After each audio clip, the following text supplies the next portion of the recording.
everyone, it's Luphisra here. Like to play more of Agatha Christie Murder on the Orient Express, the 2006 edition. Hello, Herma. Hello, Dami Gamer. Hello, Barnaby. How's your Friday? It's good to see you guys. Okay, what am I supposed to do? Hold on.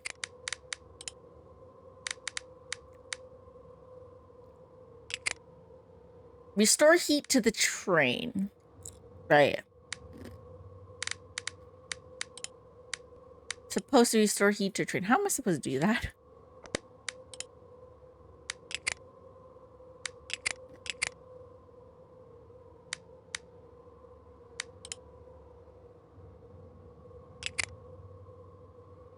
Change point of view area amount. I don't know why they had this point of view at this scene. It's very weird.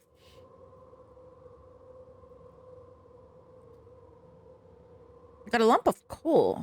What do I do with the lump of coal?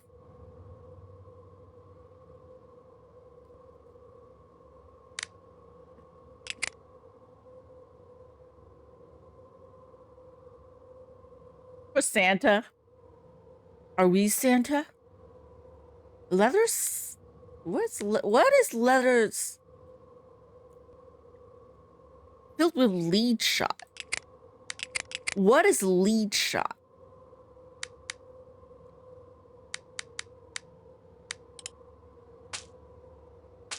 Am I supposed to just combine stuff? I know I can't combine stuff. I don't know what to combine. I know this is for fingerprints. I don't have powder for fingerprints yet, though. There's a joke there, but I'm not going to use it. Something is wrong. I don't know what to do, actually.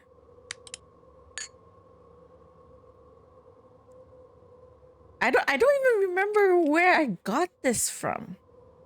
Where do I take this thing from? Where did I get it? I don't remember anything. Oh, jeez.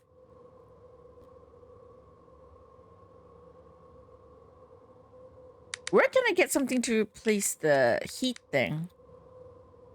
Is my question. There's nothing in the baggage car.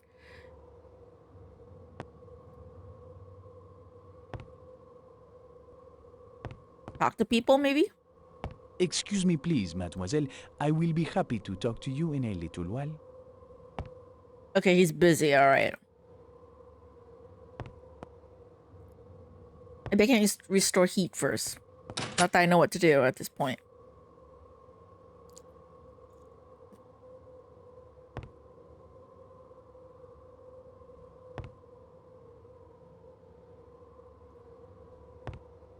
Again, it's like one of those things where I played the game before, but I don't remember details.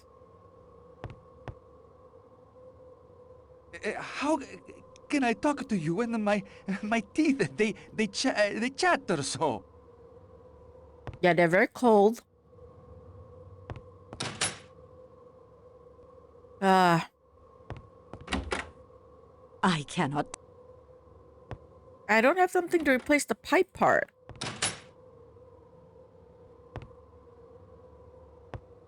No, it's not where I'm supposed to go.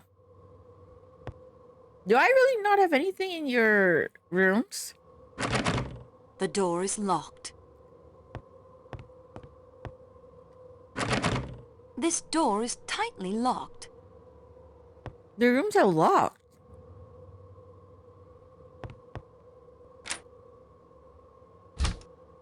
I don't have anything else I could take in the rooms.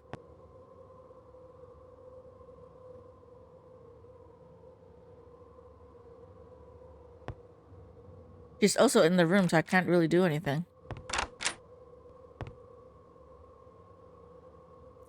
Anything in my luggage? I don't need anything else from my suitcase at the moment. Okay, nothing. How am I supposed to get a pipe part? This is Poirot's. Now is not the... Yeah, this I can't look at Poirot's stuff.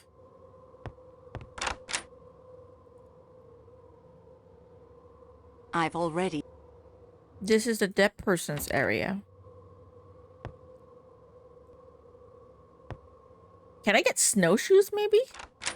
I asked people if they're snowshoes so I can actually go out into the It's locked? snow. You did not expect to see me again so soon, did you?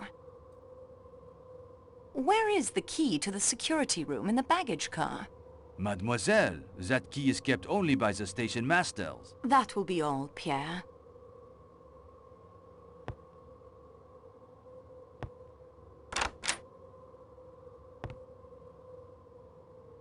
Nothing else. Oh, is it that I'm supposed to make snowshoes? How do I do that?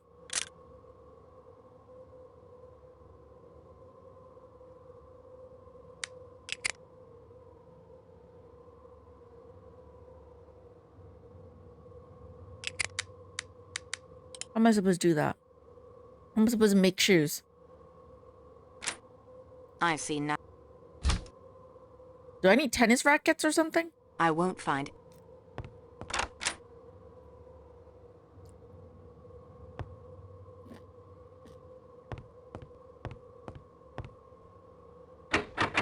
It is locked. I believe the Oh yeah, the key's with me.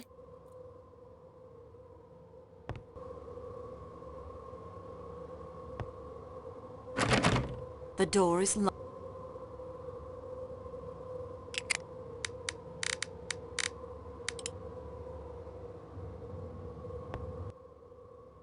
I'm confused.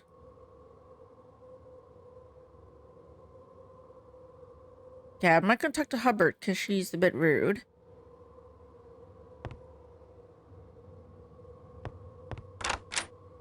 You got any tennis rackets for me? It is yet another catastrophe. What will happen to us? Oh dear, what will happen to us? You have nothing to contribute. What's that?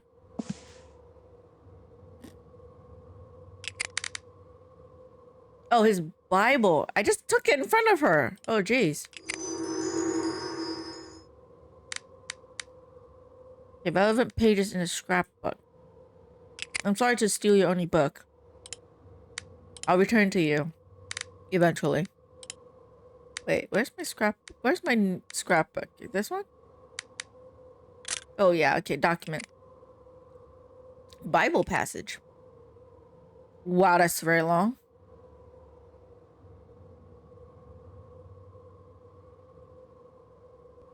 It's supposed to be relevant, is it?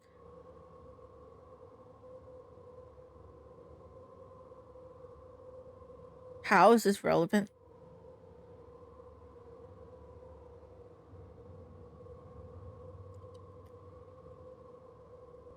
Anyways, do you guys want me to read all of this out? Do I?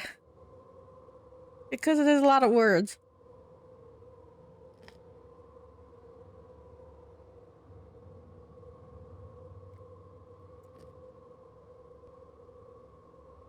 You know what? I'll read it when a puzzle comes up, okay? I'll read it when a puzzle comes up.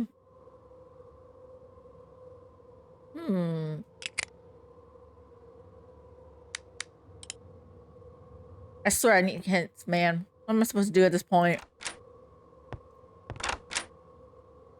My vague memory reminds me that I'm supposed to head out. The parts I need to fix the train is outside. But it's too deep to walk in the snow. So I obviously need a pair of snowshoes, but where am I supposed to get that pair of snowshoes is where I am at right now. Because I don't think anyone's here has like some kind of netting, like tennis racket or snowshoes. Do you have snowshoes? Sorry, Fräulein, but I must insist that we speak at another time. Okay, no one wants to talk. What am I supposed to do?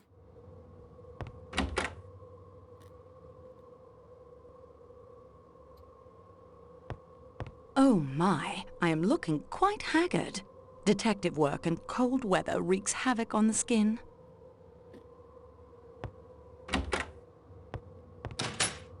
Also, I looked it up.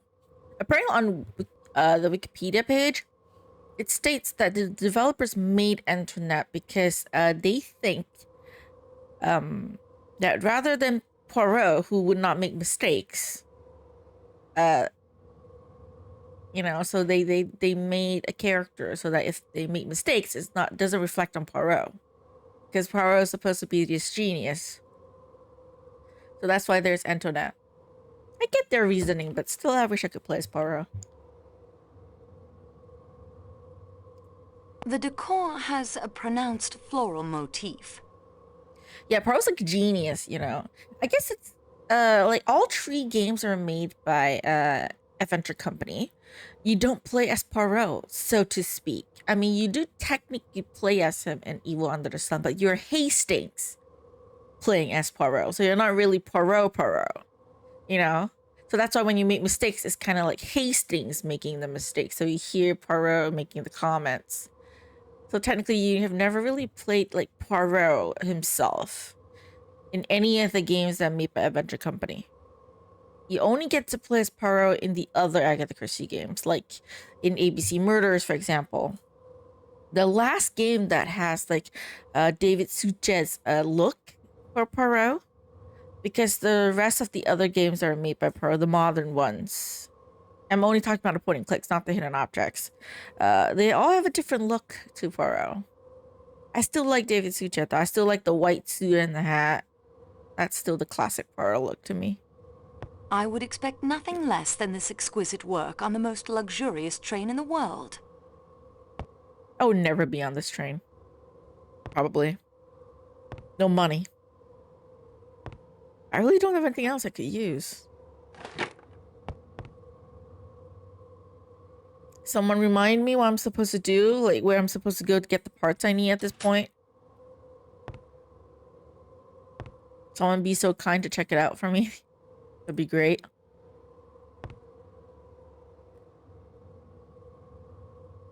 Because I don't know what I'm supposed to do at this point.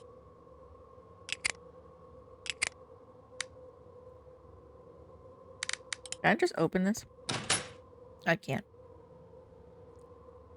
It looks like this contains nothing that would be of use to me. These goods. I want to restore the heating to the train. I know that one of the pipe parts are in this cabin in the forest, like outside of the train. Because I have a vague memory of getting parts there, but I need snowshoes to walk in the snow. Do you know how to do that? I'm at that part where I'm like, I need parts to restore the heating, but I know I have some parts outside that I need to get. But I need to be able to go outside. So that's where I'm trapped at. Be so kind to point me in the right direction, because I do not know what I'm supposed to do at this point. These items do. And I think I need to fix the train first before I'm able to get the hammer to get out the nails.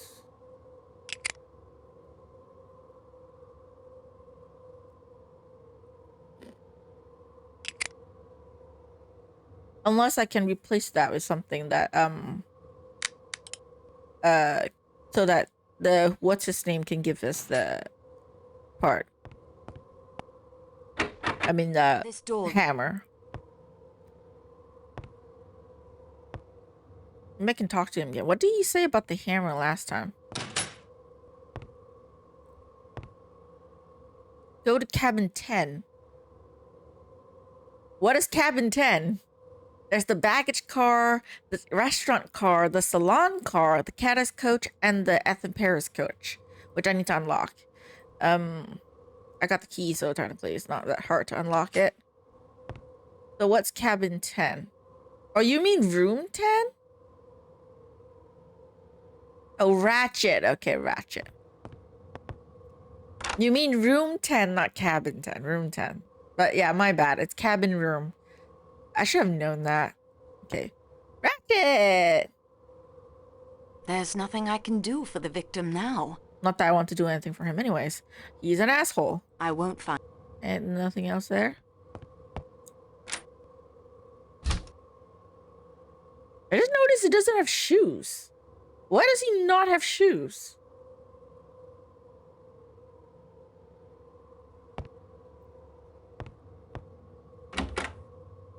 I've already... Whose room? Oh, is Rob? I'm so sorry for coming in through that door.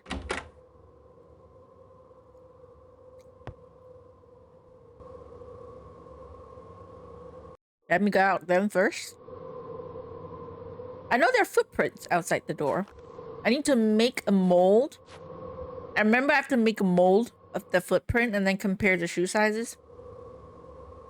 Like I said, I did play this game before, so I do remember bits and pieces here and there. But yeah, this is... Oh, that's a track. Yeah, I can only look at the shoe thing now. I didn't just stare at it for now. That will be important later.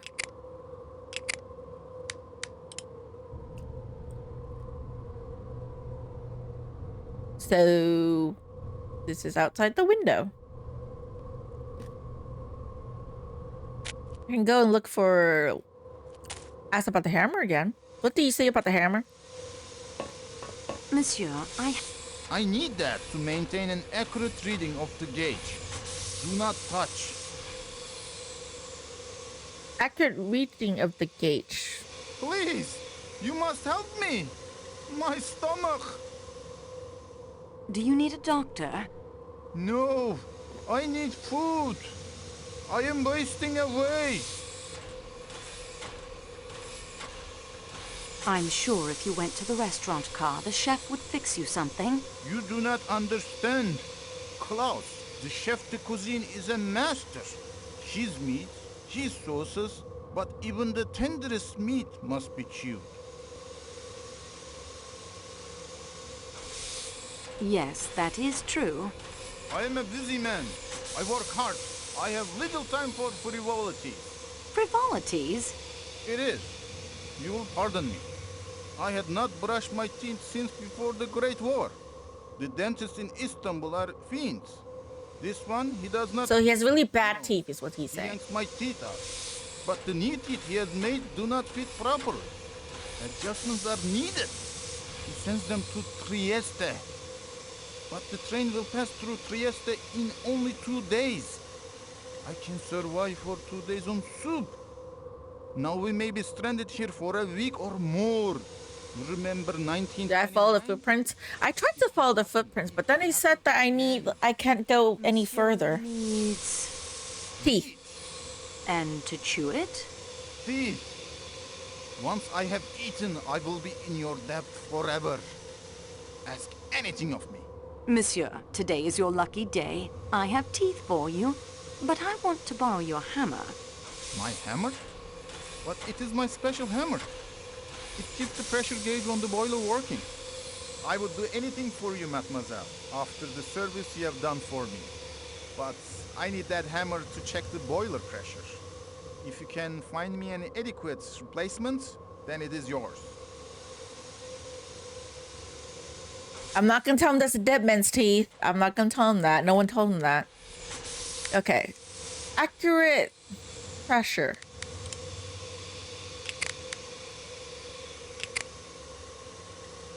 Why is it specifically hammer that's needed for the pressure?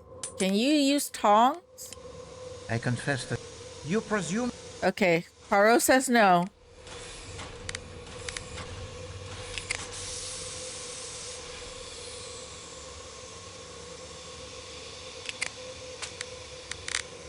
I have something I think will be adequate. Ah! Magnificent hammer. I was just randomly testing it out. What a wonderful object. This will do nicely. Please take the hammer with my compliments. I'll try and get food for you too. I'll try and get food for you, okay? Thank you for the hammer. So I did something nice. Okay, I can go look at the footprints now. Wait. Footprints, right? You have to follow the footprint. I can't even go any further. She just stares. Oh, now I can? Okay, I can't go here though. No, it is much too deep to cross without the snowshoes.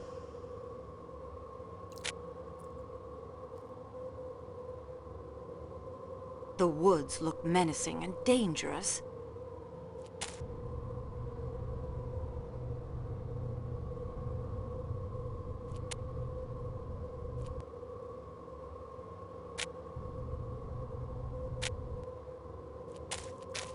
Okay, let me go get the hammer thing, the nails thing first.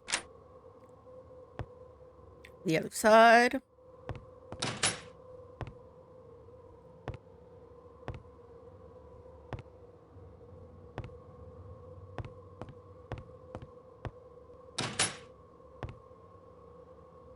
I do like the sounds of her walking.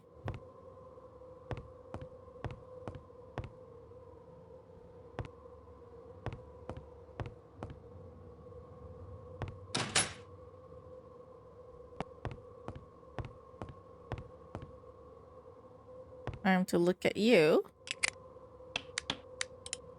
That doesn't make sense. The nails were loose. Peculiar.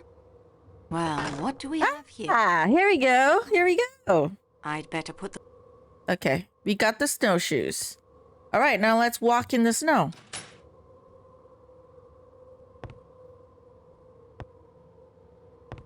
Something cabin 14 is... Who's this cabin 14?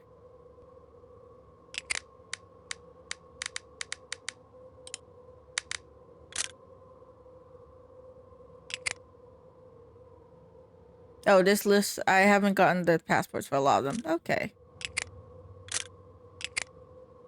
Timetable. Map, train plan. Train route, this is a train route. Train plan. Manifest.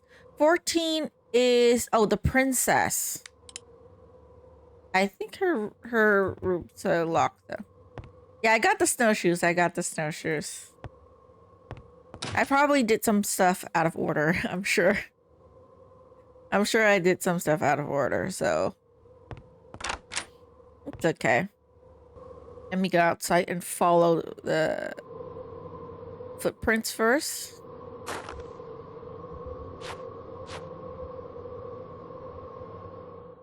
All right. Let's go do that. Into the snow.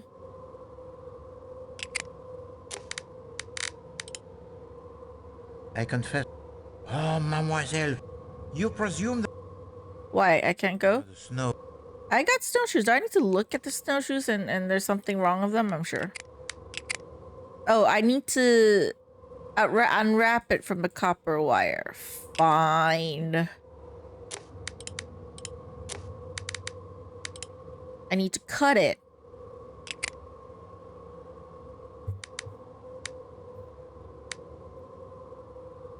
I don't have a pair of scissors though.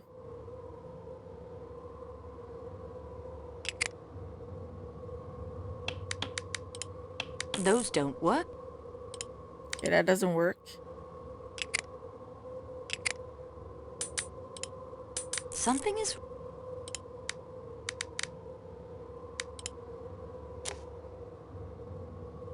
Does nothing Yeah, how do I wrap it?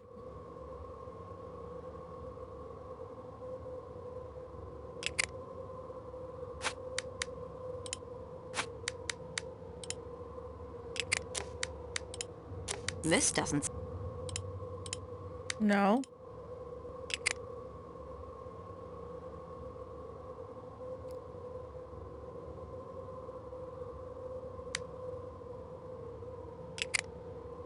She just can't use her hands to just do it. She has to. Yeah, I can't just do it. That's annoying.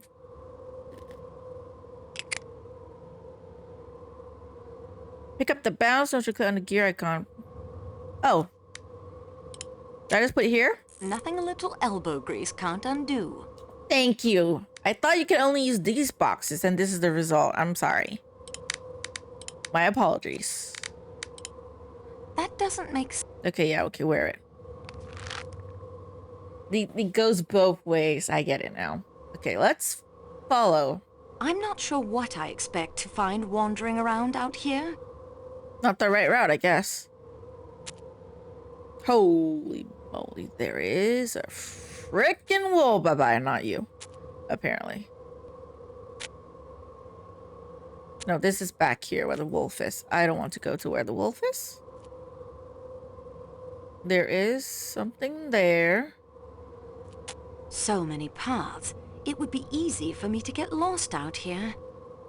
There's no footprints here, though, so not here, I guess. This looks like... This is a dead end.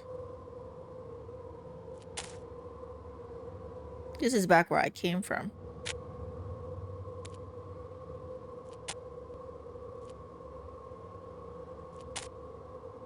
This looks like a... This is a dead end.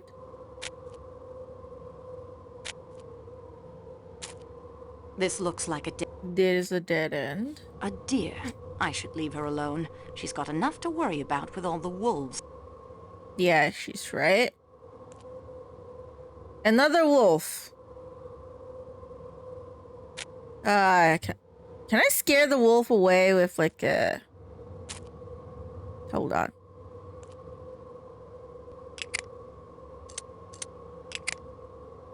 I'm just gonna scare it with like sounds. I'm not gonna shoot it. Remember, mademoiselle, you are the intruder here, not the wolf. It is senseless to harm the creature. Okay, then can I just... Yeah, I just want to scare it. I don't want to kill it. Shot seems to have frightened him off. I just want to walk and see what... Oh, what's that?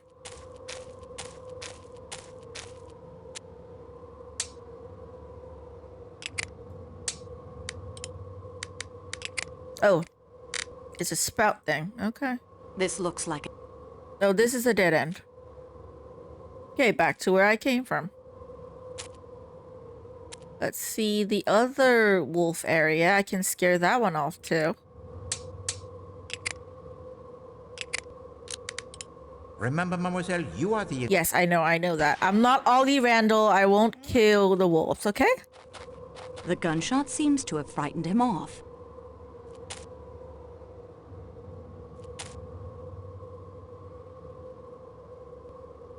Hold on. No, I need to save first.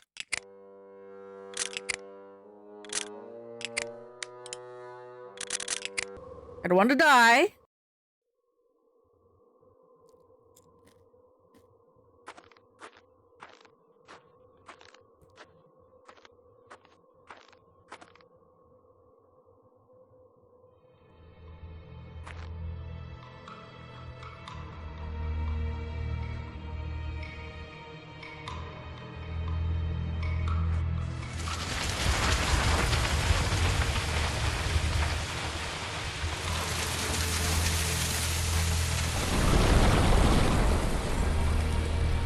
Almost fell.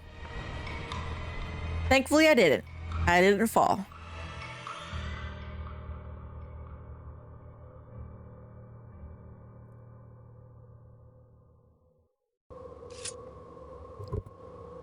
Also, just so you know, Antoinette, your fingerprints are all over the supposed murder weapon now.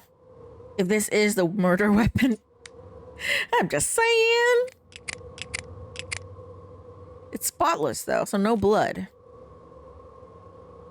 I think so. It might be. Crime gives up on the case so easily.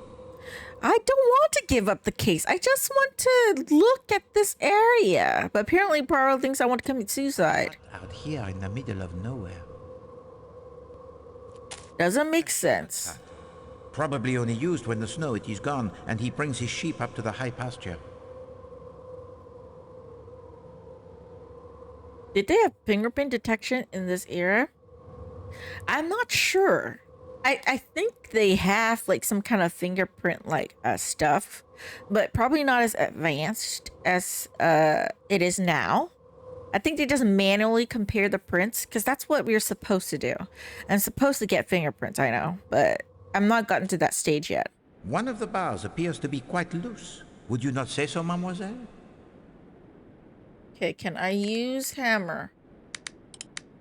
Hold on. I meant to take my hammer. Fantastique.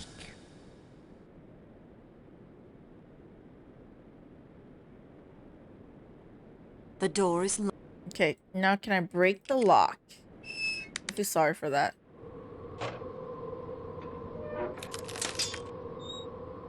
I know I'm breaking and entering to someone's place, but I mean, our train is really cold.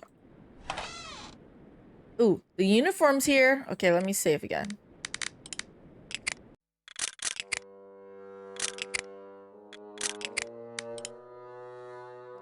Don't think they had it in Sherlock Holmes era. Okay, here's the thing though. Fun fact.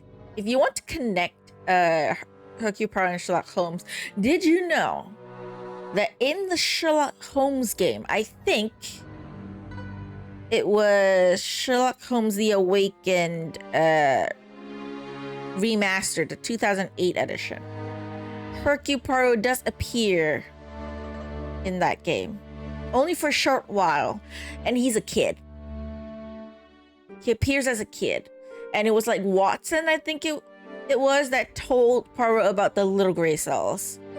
So if you want to link the two games or the two detectives together, you can think of it as Sherlock Holmes being before Poirot's timeline.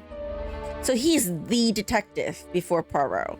And then, of course, Sherlock gets old, you know, and then he's no longer really around, or he's too old to solve cases. Then Poirot becomes the detective. At this point, Poirot is, I think youngest, he'll be in his like late 30s, just from the looks of him. He's definitely not like really young anymore, I don't think, like 40s, 50s even maybe. Sherlock probably is not really around anymore, I don't think. If you want to link the two detectives together, I'm just saying. Okay, this is a uniform. What is this? A second passkey? So, the mystery of how a murderer may pass through the locked doors? It is now explained. Oh, it's like terminals who outlive time. Well, technically, you do know that Poirot lived to 2023 because the new Orient Express, Poirot's still alive. I know it's a different series and all, but technically, I'm just saying. But it's also kind of like Sherlock Holmes, right? Like, I don't know, like Frogwares has been making the new Sherlock Holmes game, which, by the way, I do own most of the Sherlock Holmes game. I did not get the The Awakened game because I already have one. I don't need the new one. I do have chapter 1. Again, I know probably I can't play it because, you know, motion sickness. And chapter 1, I think, is very open world. It has like modern controls, and it's also about like a new Sherlock Holmes, like a younger Sherlock Holmes.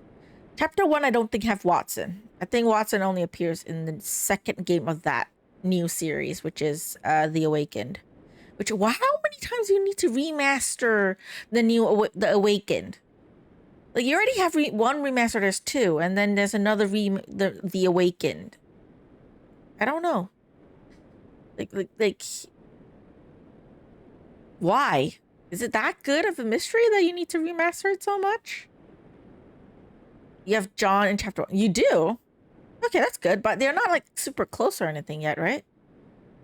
Because they're not like partners yet. It's like it was a younger, much like not as capable Sherlock Holmes. I mean, he's not the famous detective yet, I think, in chapter 1. It's kind of like the Agatha Christie Hercule Poirot series, where Hastings appears only in the second game of that series, and they start off really aggressive, which, like I said, that series is not my favorite because that Poirot is much more aggressive than I would like. It's not the Poirot that I'm used to. You know, I personally, I feel like Poirot to me is a well-mannered Belgium guy. He can be assertive when he's confronting suspects, but he's not rude. He's not like very aggressive in that sense, you know? He's not that kind of person. But the one in the Hercule Poirot series, the game, it feels like he's that aggressive, like he can fight. You know, he gives off the vibe like he wants to fight sometimes. Not the Poirot that I'm a fan of, I guess, but it's not a bad game series. And towards the end of the second game, they do start to work together a little bit. I have played that game. It's on my YouTube channel. I can find it. That one's still all right. That one though has like for the most part it does have like a classic point and click. So it's a third point of view, not very open world, I guess, in that sense. The camera doesn't move as much. You can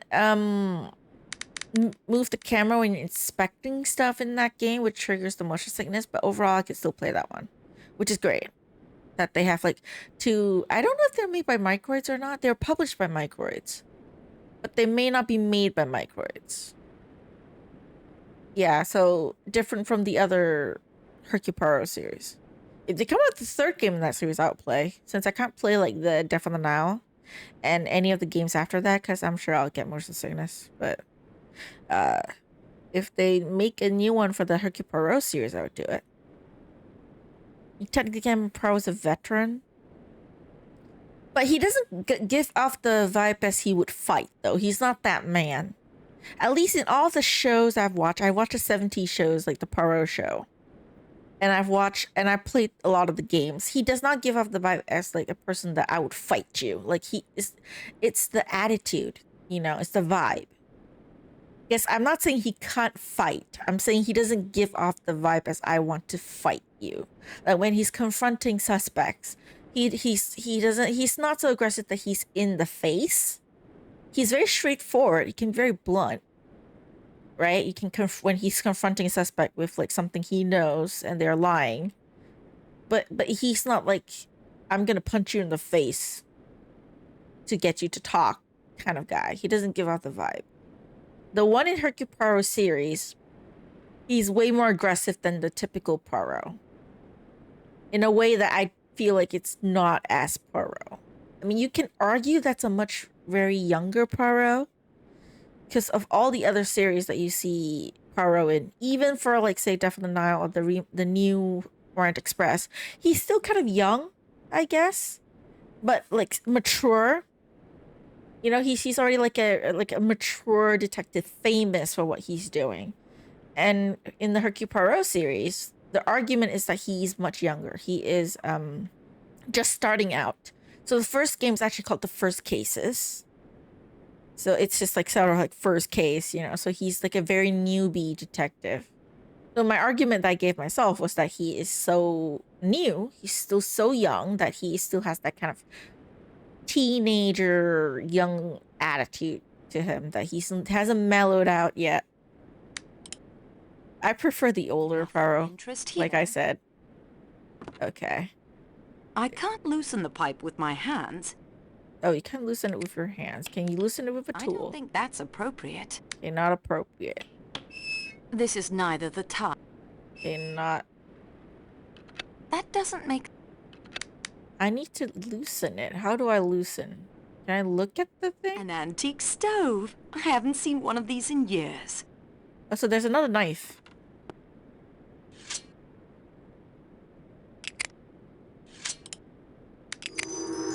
This one has blood. This one has blood. So this might be the murder weapon instead of the other one. This might be the murder weapon. Let's hope the culprit doesn't come back and try to kill me here. I don't think that would happen, but... Okay, wait. Can I use the gloves to do it? That isn't such a... Okay, not really. Oh, Mama. I know. Shut up, Poirot. I'm trying to remove the pipe. How do I do that? Oh, Mama. That isn't good. I can't loosen it with my hands, but I don't have any tools to loosen it with. Confess that. I can't loosen the pipe with my hands. Why? I can't loosen...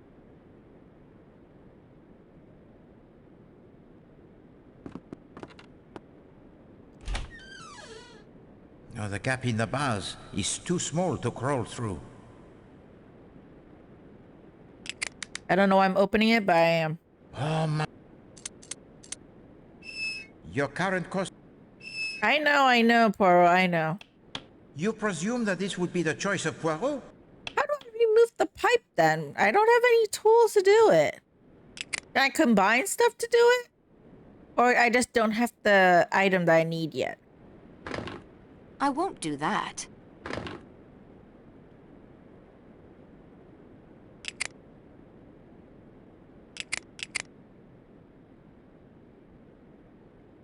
So where do I get the powder for?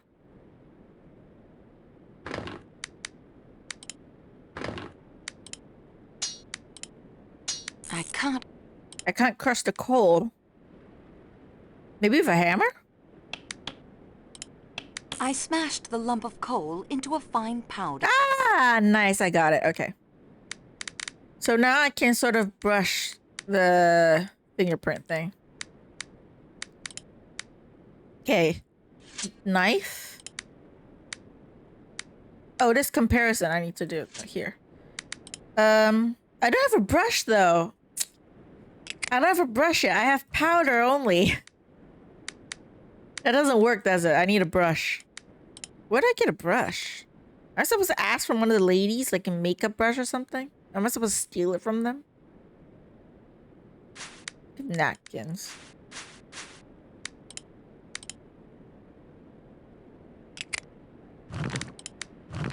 Those don't. Yeah, I can't, I don't have it. I had tape. Oh yeah, tape. It's tape.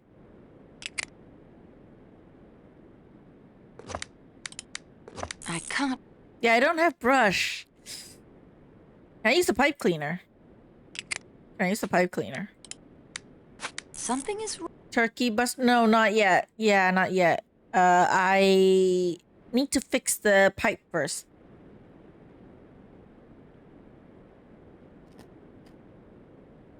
I need to fix the heating for the train first, because that's the urgent thing. They're not letting me do anything else. Like, talk to people.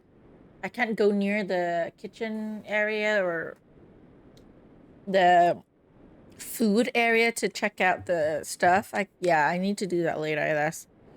I can do this later. Okay. How do I get the pipe? Do I have the tool in my inventory to do it yet? Or do I need something that's like on the train or something?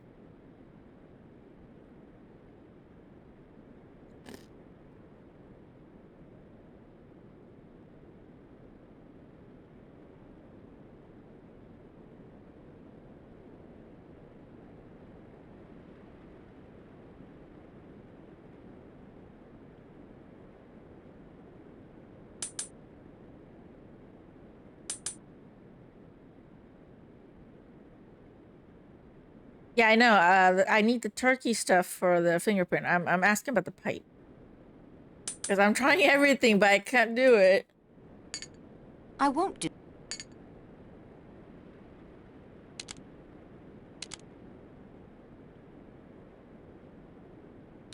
Mille pardon, mademoiselle. Yeah, I know, sorry. The good detective knows even the most. But I don't have the tools for it yet, though.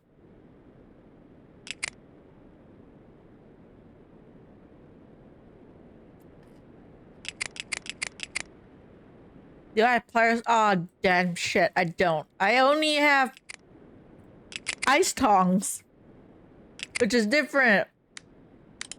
I have to come back later. Ah, Jesus.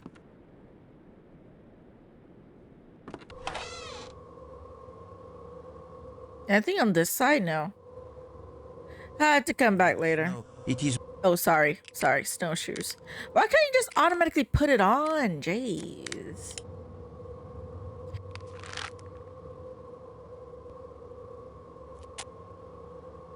Okay, I'll go get pliers and then I'll come back.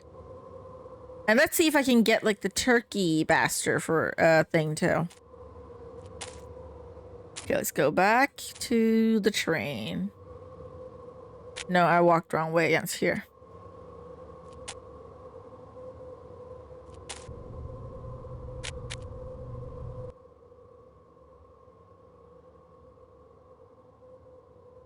Yeah, okay, I'm just gonna go all the way to the front.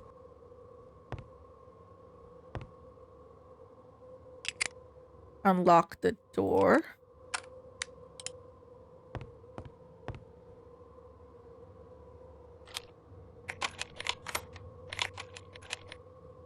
The key worked. Obviously, you're surprised. Okay, let's see if I can get the pliers and the turkey bastard. Okay, let's go see if I can find some of those items. I'll talk to everyone else later, okay? Let me fix the heating first so everyone's not freezing to death. Okay, the food is here, which I can't go close to. See? He's just standing in the way, so I think the fingerprint has to be done later. Guess I can't do anything with him here. Are you in the kitchen?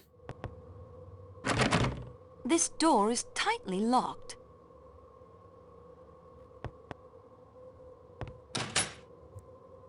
Yeah, I need pliers. Where?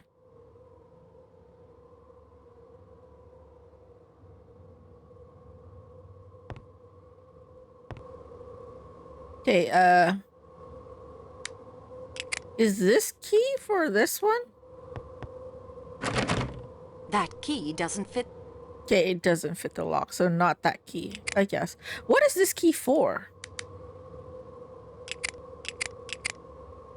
Ah, so this is the second key. Okay, okay.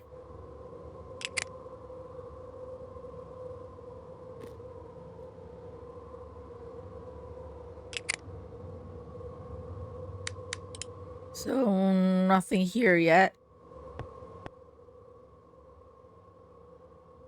Why can't I get pliers then? I don't see a toolbox anywhere.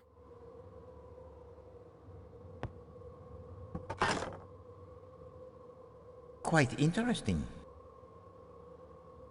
I'm staring at the lid. But never mind. These items do not belong to any of the passengers. I will not compromise the train company's reputation by disturbing them without a good reason.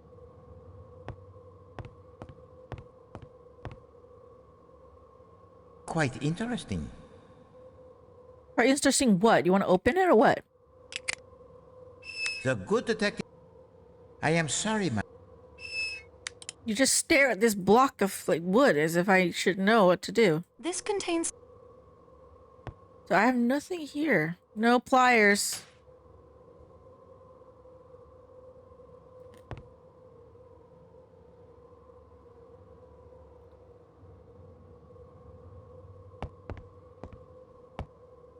Yeah, I can't look at the food when he's here. I'm sure I can take something when he's not here.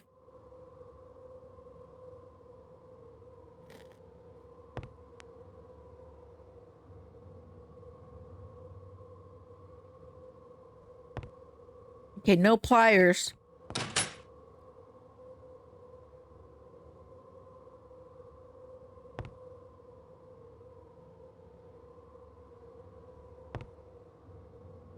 I don't see anything.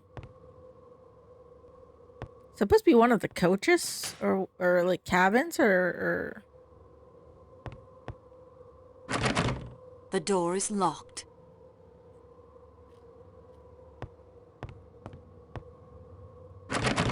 It's locked fast. Room 7 or 8? Oh, our room? Nothing to... 7 or 8 is our room. Where is the pliers? I don't see it. I don't need... It's locked. It is. In the bathroom?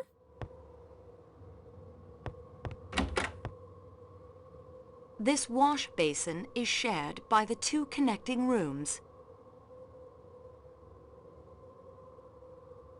Nothing of interest here. Nothing of interest, though.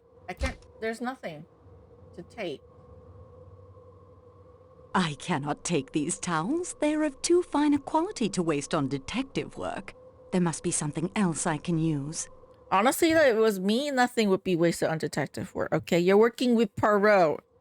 You deserve to use all the high-quality stuff you get, okay? But yeah, I don't have any pliers here. It might be in one of the other rooms, maybe? One of the bathrooms? The other bathrooms? I don't know. Because I don't see pliers in... Take the stuff I used in pliers taken from cabin 7-8 bathroom of... Oh! Athens, Paris coach! Not my coach! I thought it was my coach, jeez. Okay.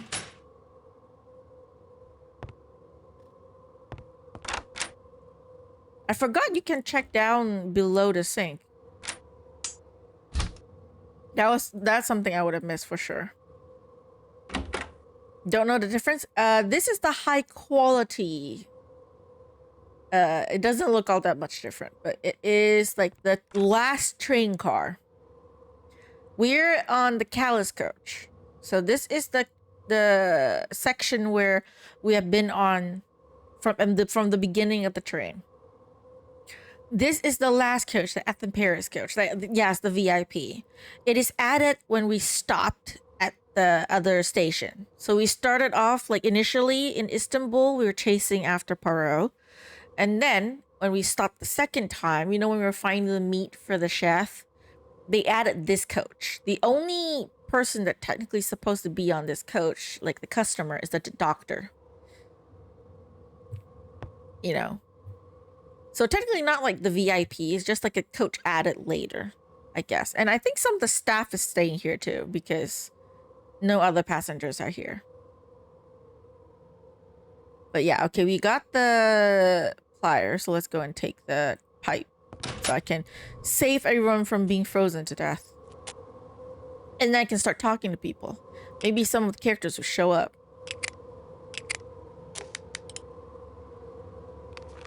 Because I know one soft lock that I've seen someone talk about online is that you have to talk to the doctor like completely. So if you miss that, you can get all the way to the end of the game. But then Poirot won't let you solve the mystery because he'll say that something's missing. Like you have to do more investigation. Can you imagine that? You played all the way to the end and you missed that one part talking to the doctor. And that's what made you soft lock the game, like not be able to finish it. That's terrible. Yeah, this game has soft locks. Unlike, say, in Evil Under Sun where there isn't.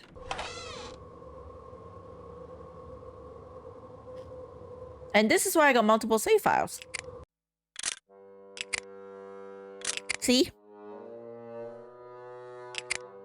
Because as y'all know, I usually have one save file that I like save over all the time. I don't like having so many multiple different stuff. Even on my desktop, I don't like having a lot of icons, so I just like manage everything.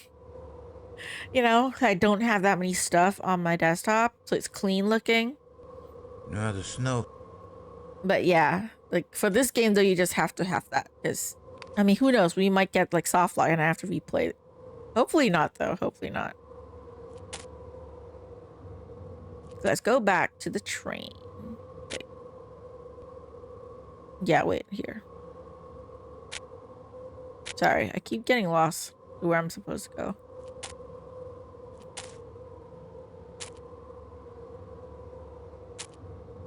Okay, not here.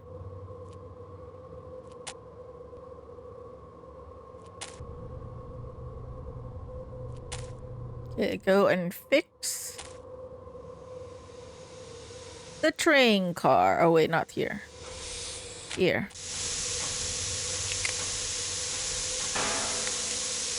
Wonderful. That should hold. At least until we are rescued. Not a bad job, if I do say so myself. Heating restored. Everyone saved.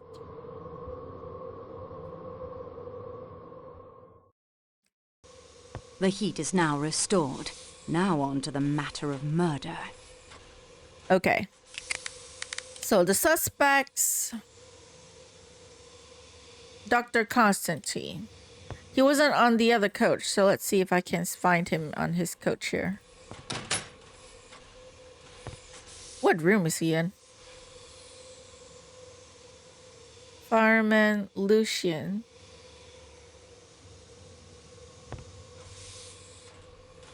Engineer. Michelle.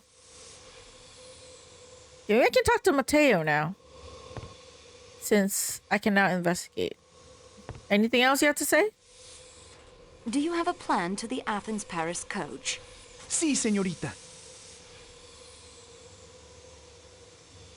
Which rooms are occupied in this car? The Greek doctor is the only passenger. He is in room 13. I have taken room 15 there to sleep in, and room 16 for my equipment. I hope it is all right. Pierre Michel is using room 11, the chef de cuisine is in 9, Lucien the waiter is in 1-2, the engineer is resting in 10 when not attending to the boiler, the fireman rests in 3-4. What equipment? I am a ham radio operator. Usually I carry the equipment in the baggage car. There is no time to use it when I'm on duty. And anyway, no power. But when we were stopped so suddenly, I thought to check it and found my telegraph key destroyed. I don't understand it. It was packed carefully. I brought the rest here to my room to keep it safe. Did anyone pass between this car and the Calais coach last night? Only Pierre. He came through and we talked for a few minutes about the snow and what it will do to the schedule. When was this? Sometime after 1 a.m. A few minutes only. We talked for 10 minutes or so. Then Michel fancied he heard a bell. He opened the doors between the two coaches and we both heard it plainly. A bell, ringing repeatedly. Michel ran to answer it. You boarded the train in Belgrade? Si, señorita. Why were you so late? Your passenger must have boarded by himself, and you yourself almost missed the train. But this is not so. I was preparing my car as it was being attached. I myself welcomed the Greek doctor and showed him to compartment 13. That will be enough. Okay. Compartment 13. Constantine. Are you here, doctor? Okay, so let's make sure I talk to him. The talk has passed. Okay, apparently I don't have to talk to him anymore. Alright then. Good to know that I finished talking to the doctor. Okay. So let's talk to the other people that we haven't talked to yet. Anything else? I found this button from your tunic in the American lady's compartment. I have lost no button, mademoiselle. There must be some mistake. Then perhaps it was dropped by the man she said was in her room. There was no one there. The lady must have imagined it. I need to ask you some questions about Monsieur Ratchet's death. But of course, Mademoiselle Marceau, I will do anything I can to help. When was the body discovered? The valet of Monsieur Rachet, he tapped several times at the door this morning. There was no answer. Then, half an hour ago, Lucien, the waiter, came.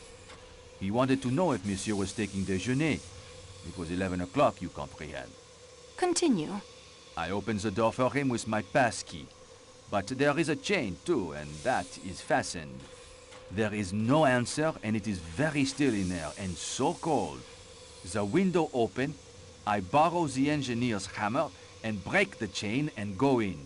Monsieur Rachet was... it was terrible. The chain was fastened. It must have been suicide? I'm sorry, Michel. A person does not commit suicide by stabbing himself 12 times. No, I suppose not. Did anyone call for you last night after we spoke? Yes, I made up the bed of the young American gentleman, Mr. Rachet's secretary. At what time?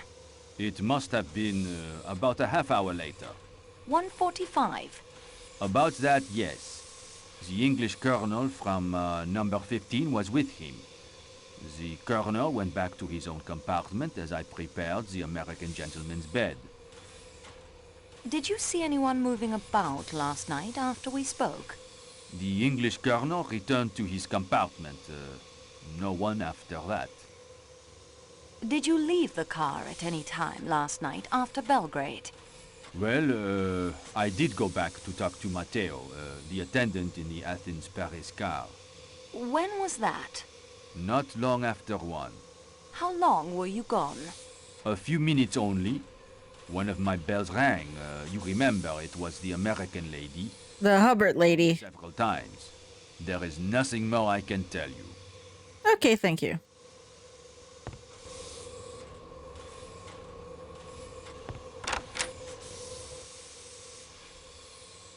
Nothing else.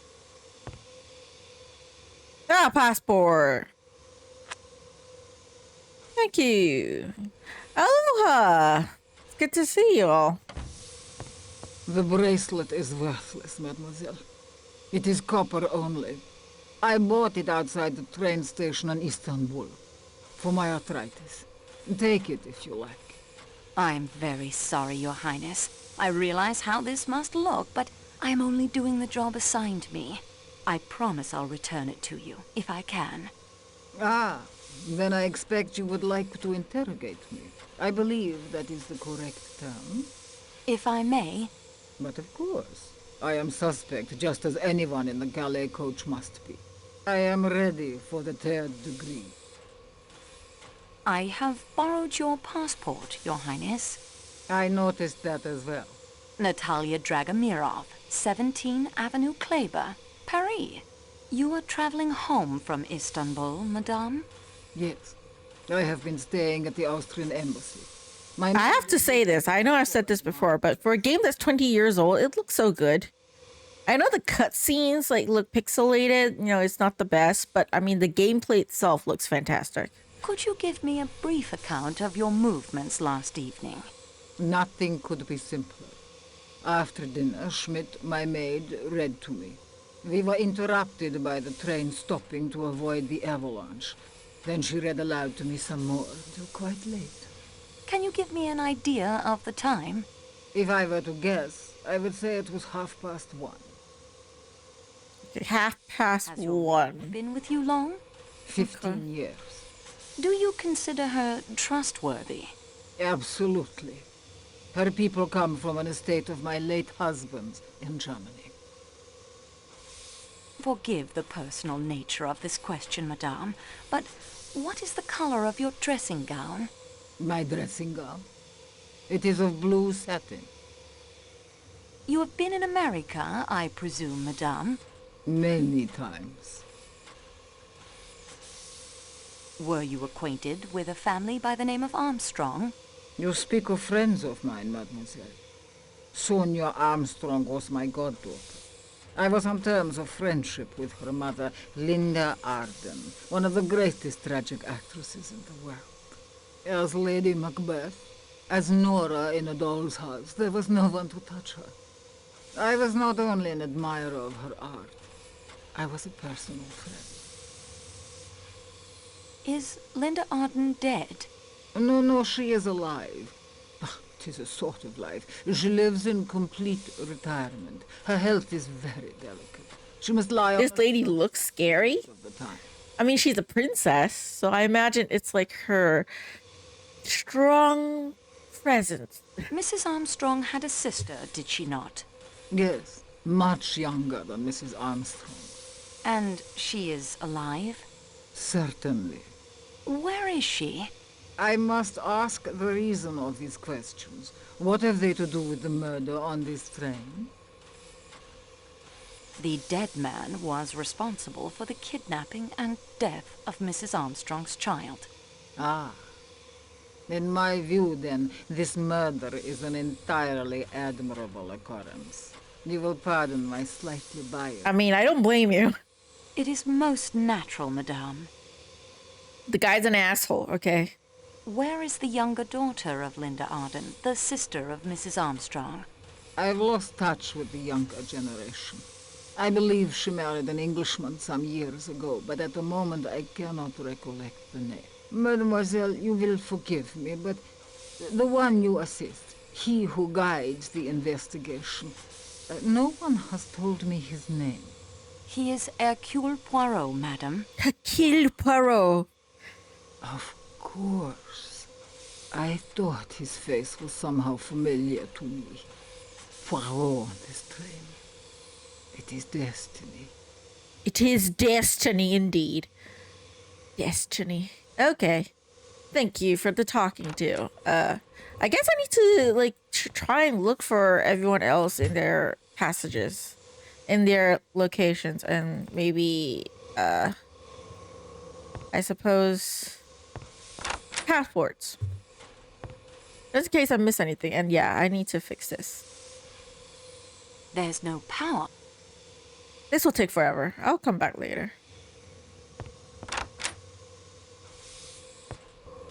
Okay, 15 is Mateo's room. I forgot whose password I've taken already, so I'm just gonna go and okay, hold on. I can check out. So far, okay, I got Mateo's, Constantine's, the engineer, Klaus, the chef, the fireman, and the princess. And of course, my own. Okay, so I guess there's nothing in these places. Michelle. What are you doing? I'll take that key, Mr. Hardman. If you don't give it to me, I can have a couple of the train's staff take it from you. I'd like to see them try. Would you really?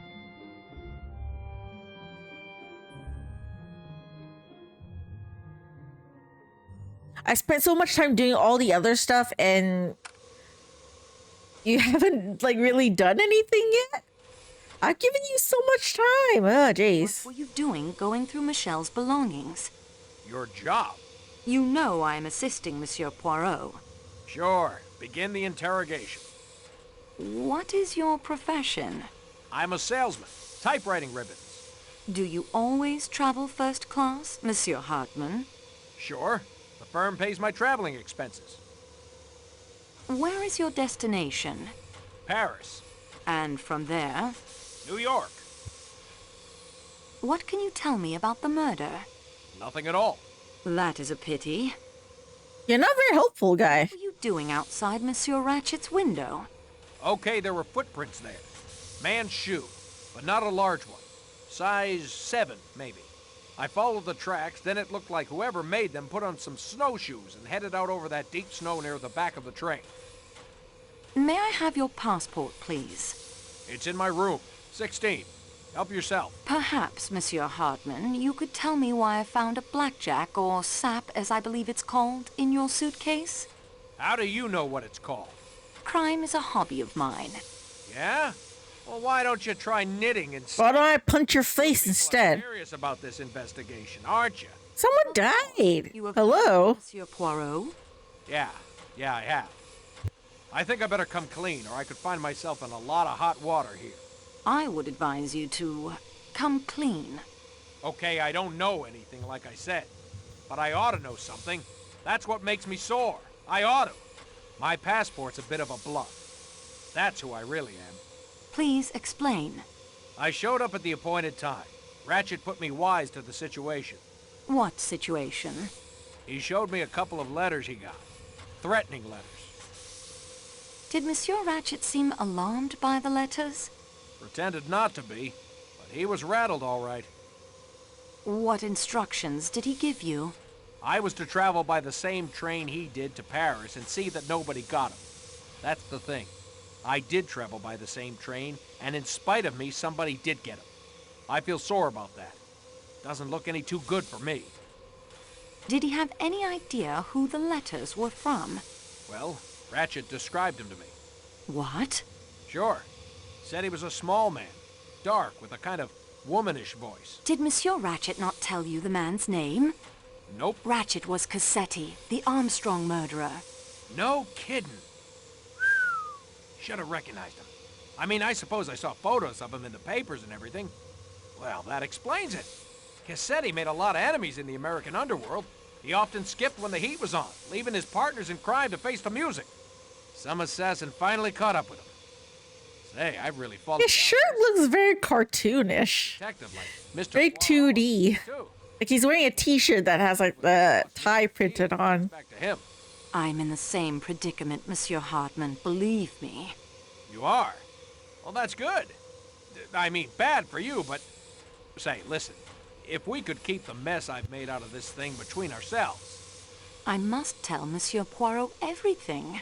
Oh, sure. I'll have to swallow my professional pride there, but if we can keep it on this side of the Atlantic, maybe, I'd really appreciate it. I'll see what I can do. I will try, but no promises. Do you know anyone connected with the Armstrong case who matches the description Monsieur Ratchet gave you? Well, that's hard to say. They're mostly dead, aren't they? Yes. Mrs. Armstrong, Colonel Armstrong, the nursemaid who threw herself out a window. I remember now. The nursemaid was suspected. She killed herself even though she was eventually cleared. Are you all right? Yeah, I'm okay. Snow is very bright. So, yeah, that nursemaid was a foreigner, I think. Maybe she had some foreign relations or something. But that wasn't the first time Cassetti had run that kidnapping stunt. I bet there are lots of people had it in for him. Yeah, he's probably like really, really bad person. Please tell me your movements after dinner last night. I played some cards with that Italian guy at the front on the coach. Then when people started turning in, I went back to my room. Stayed up all night, had my door a bit ajar so I could keep watch. But nobody could see me. You get it? I understand how it is done, yes. Could you see the attendant from that position? Sure. He sits on that little seat right past my room. Can you describe his movements? Let's see. He answered a couple of bells after the snow stopped us. Went back into the rear coach for 10 minutes or so. Then there was a bell ringing like mad, and he came running back. I got a bit nervous over that, but it was just that talkative American dame raising hell about something or other. Bit later, he headed off to make somebody's bed up. Then he settled in. Did you see anyone moving up and down the passage? Nope. Is there anyone on the train who can confirm your identity? My credentials are taped to the bottom of the table in my compartment, along with my real passport. I'm sure you can find them. Do you smoke, Monsieur Hartman? Sure. I've got some cigarettes in my room. Come on by this evening after things quiet down. I can be far more entertaining than that mouse of a woman in your room. No, thank you. That will do. Not interested in that way. Okay, sorry. Can you leave the room so that I can inspect Michelle's place? Will you be there if I go back? Yeah, you're just in my way. I have to come back then. Damn it. I got the engineer's passport already. Got Klaus's passport. That one has no one. Fireman's passport, I got it too. Okay, so next place. I'll come back for Michelle's passport later. Apartments. Okay. This is the fake passport. But he said it's underneath the real passport. So his credentials, passport. Okay. PI. He's a PI. Okay. I'll put this into my scrapbook so I can take a closer look at it later. Okay.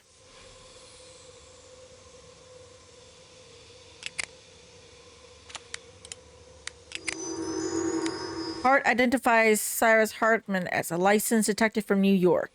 Currently employed by the McNeil Detective Agency. Okay. So, documents.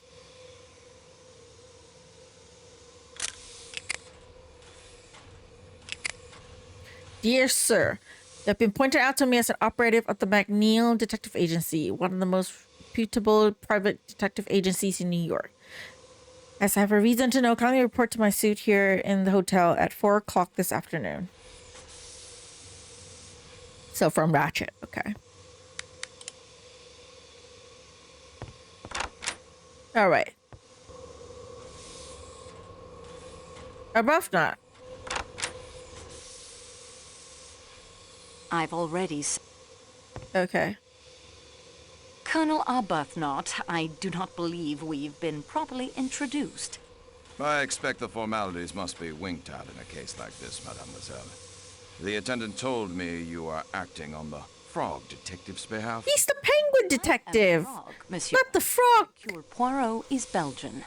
Apologies, no offense meant. Your accent's a bit of mid-channel, difficult to pick up.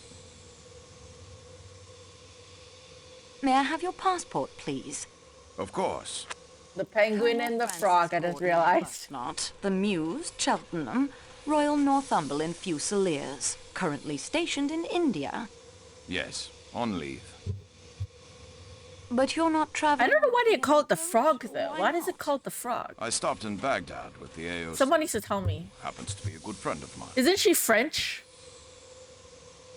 I have no offense to any French people watching this or possibly watching this. Why is it called the frog? Is it just a term to say that she's sort of like acting as the assistant for Poirot? Or is that an actual thing related to like French people or something? Where did you meet, mademoiselle? I really don't know. Miss Debenham. What, in Baghdad, if you must know. And your opinion of her? You can take it from me, she's all right. a puka sahib. What is Puka Sahib? See, the game does this thing because a lot of these like people are supposedly from different places. Give me a translation. I don't understand these languages. You're thinking of me as being someone too smart. Can you give me an account of your movements last night? I know Frog Detective is a cute game. Oh yeah, I did hear of that. I did I had a drink in the watch Arglefunk play it before. The dead man's secretary. Surprisingly knowledgeable about world affairs for an American, even if he had got hold of some tomfool ideas about India. We adjourned to his compartment, let me see, around 2100. That's 9 p.m. You saw us in the Belgrade station courtyard. We stepped out for a bit of fresh air, but with the weather turning foul, that wasn't on. Oh yeah, there's Duck Detective. I haven't played that yet too. I don't know how good it is. What do you and Monsieur McQueen smoke? I did avoid watching people play Duck Detective though. Pipes, my way. Just in case I'm interested in getting it, but you all know I have a lot of games to get to. What happened after Belgrade? Around 2200, that's 10 p.m. Ratchet's valet came to fetch him for his employer. He went off for a while.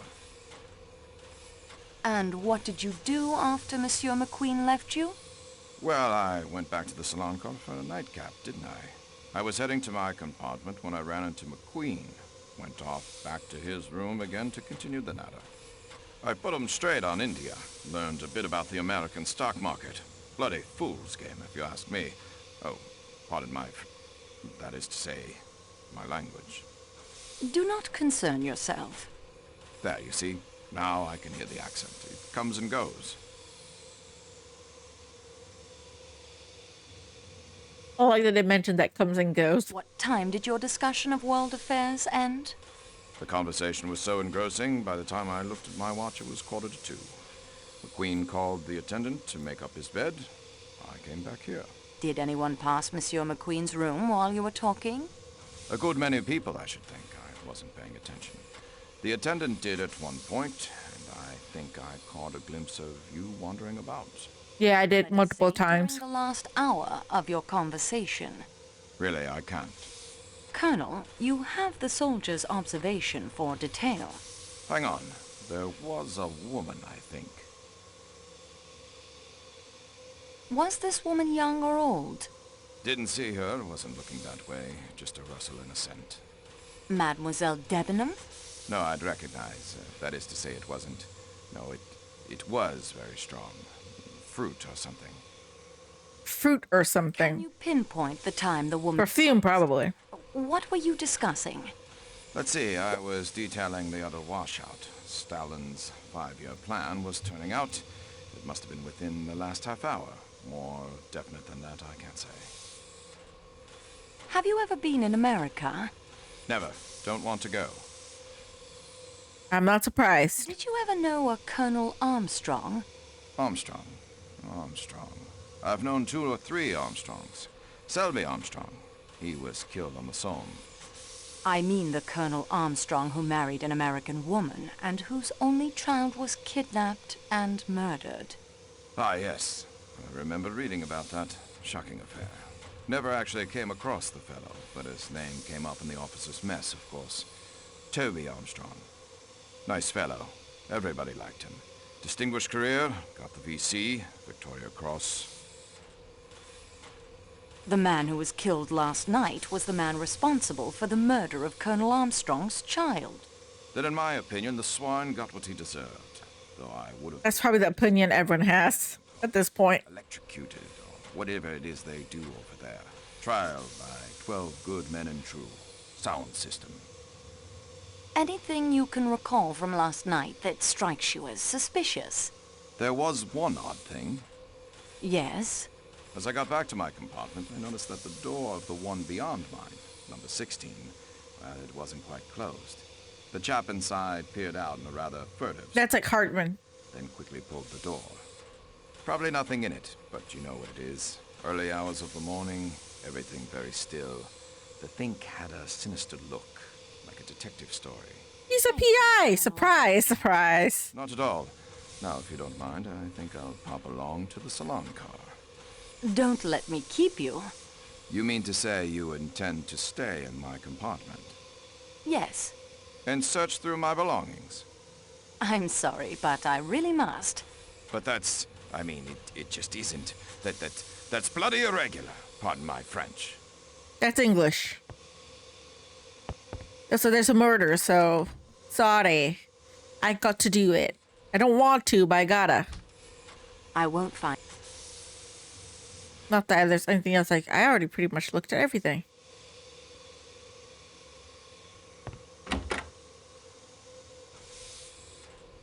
Okay, this is the princess room. We already talked to her.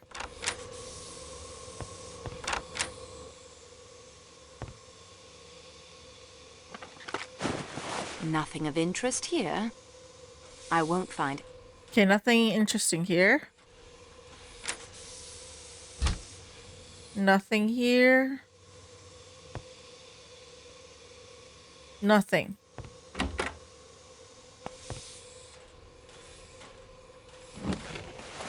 Nothing of interest.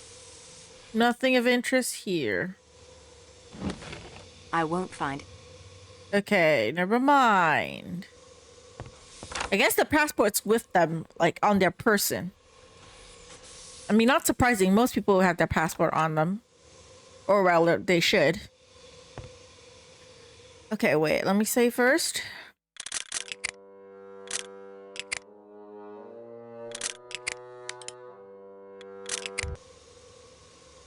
Well, it's about time. I must say, here I am with information that will solve your mystery for you, and it's hours before you show up. You aren't helping that famous detective, or whatever he is, aren't you? I'm busy, lady. Sorry. I would think you'd be more on your toes. In America, the police would have arrested the culprit by now on my estimate. Yeah, right. Then let us proceed without delay. Like, have you watched true crime documentaries about America, serial killers, and all the incompetent police in those cases that could have prevented death, but they didn't because they didn't do their fucking jobs? If not, you should. Okay, I'm just saying. Your police is not perfect, all right? May I have your passport, please? My passport? What do you want my passport for? I'm the witness, not the murderer. What is wrong with you people in this... You're a suspect. This is Yugoslavia, madam. I am French. That's what I said. Your passport? Thank you. You are Caroline Martha Hubbard of Great Neck, is it? Long Island? That's what it says, doesn't it? Hubbard always reminds me of Rachel Hubbard from Nancy Drew. You are traveling to Paris to meet your daughter? Yes. That I'm supposed to sail for home the day after tomorrow. Though, how can I do that stuck here? I'll never know.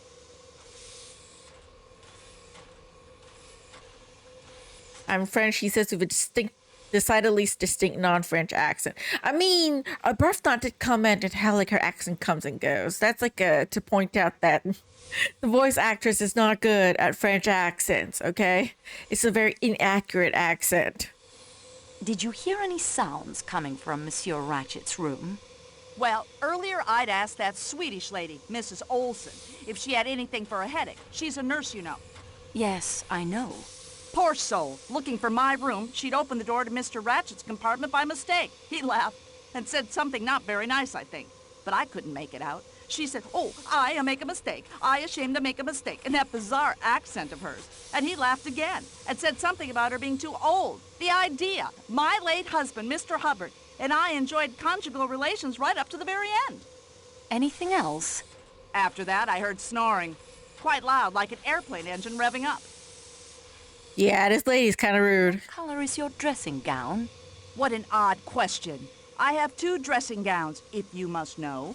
A pink flannel that's kind of cozy on board ship, and a purple silk number that my late husband, Mr. Hubbard, gave me. But what in creation do you want to know that for? Someone in a scarlet kimono was seen coming out of either your compartment or Monsieur Ratchet's. It is very difficult to tell sometimes which is which when all the doors are closed. Well, it wasn't mine. Then it must have been Monsieur Ratchet's. That wouldn't surprise me any. I thought I heard a voice in there. Was it a woman you heard in Monsieur Ratchet's room? Yes, I think it was. Did you hear what was said? Well, I didn't put a glass up to the connecting door and eavesdrop, for heaven's sakes. What sort of a person do you think I am? Very rude American? No offense to Americans watching this. I mean her in particular. When was Just it? saying. His voice? I have no idea. Sometime after the snoring died. Was it before or after the train stopped? After. After the man in my room that you have so far failed to ask me about. I woke up, heard the voice, and that was that. Tell me about the man you thought was in your room. At last. No offense intended, sweetie, but you foreigners do just about everything back. Technically, you're the foreigner here, lady. This is not America. All in the dark it was. And I knew, I tell you, that there was a man in there with me. In your bed? In my what? How dare you? No, in my compartment. I was just so scared I couldn't scream. I just lay there and thought, mercy, I'm gonna be killed by some foreigner. These nasty trains. I just lay there with my eyes closed and thought of America. Somehow I got my wits about me and I felt about with my hand and I felt. Felt what? Yes? The bell button. I pressed it and pressed, but no one came. I thought, mercy, what if they'd murdered every single soul on the train? I went on pressing the bell, and at last, footsteps in the corridor. I dragged on my dressing gown, the pink one. I screamed, come in, and switched on the lights, and would you believe it? There wasn't a soul there. Michel opened your door and entered? Yes, although considering the time it took him to arrive, he must have come by dog sled. He seemed to imagine I dreamt the whole thing. I tell you here and now, I'm not... Then where did the man go? Michel searched your compartment? Yes, even under the chair. Although he said there wasn't room for a man to squeeze himself under there. I asked him to check the connecting door. Was it bolted? No, but I knew it had been because I asked the Swedish lady to check it when she brought me the headache powder. Before Michel arrived, did either door open and close? Sweetie, my eyes were squeezed shut tighter than a banker's fist. I didn't see. And with the bell making all that racket, the intruder could have dynamited a hole in the wall, and I wouldn't have heard it. Do you remember the Armstrong kidnapping? So he could have snuck out. How that wretch... Through Ratchet's room, I imagine. Or into Ratchet's room. I'd have liked to get my hands on him. You could have, madam, when the connecting door was unbolted. You mean Ratchet was the man? Yes, his real name was Cassetti. Well, imagine that. Wait till I tell my daughter. Were you acquainted with the Armstrong family? Well, they were from New York, too. But no, they moved in a very exclusive circle. I've always heard that Mrs. Armstrong was a perfectly lovely woman and that her husband worshipped her. It was all incredibly sad. I would like to dust the doorknob of the connecting door for fingerprints. My, aren't you the little improviser? Be my guest, sweetie. Search the whole place if you'd like. I need a drink. Mrs. Hubbard, wait. You dropped this. That's not mine. I thought as it has the initial H on... That's smart. I've got mine right here. See? It's marked CMH, and it's a sensible thing. Not that flimsy, expensive Parisian cambric.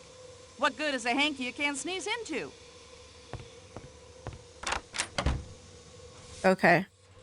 Nothing else to see. Nothing here. I'll have to dust it later when I get the brush, because I don't have the brush yet. Because I'm interviewing people first. So, okay, Ratchet's got nothing. Okay, our friend Olsen. Hello, miss. There is more snow coming, I think.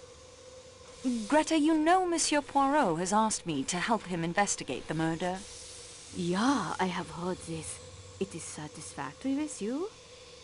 Very. Will you help me? I will try. Okay, let's question her. Passport, please. It is here. Greta Sigrid Olsen, 49, of Stockholm.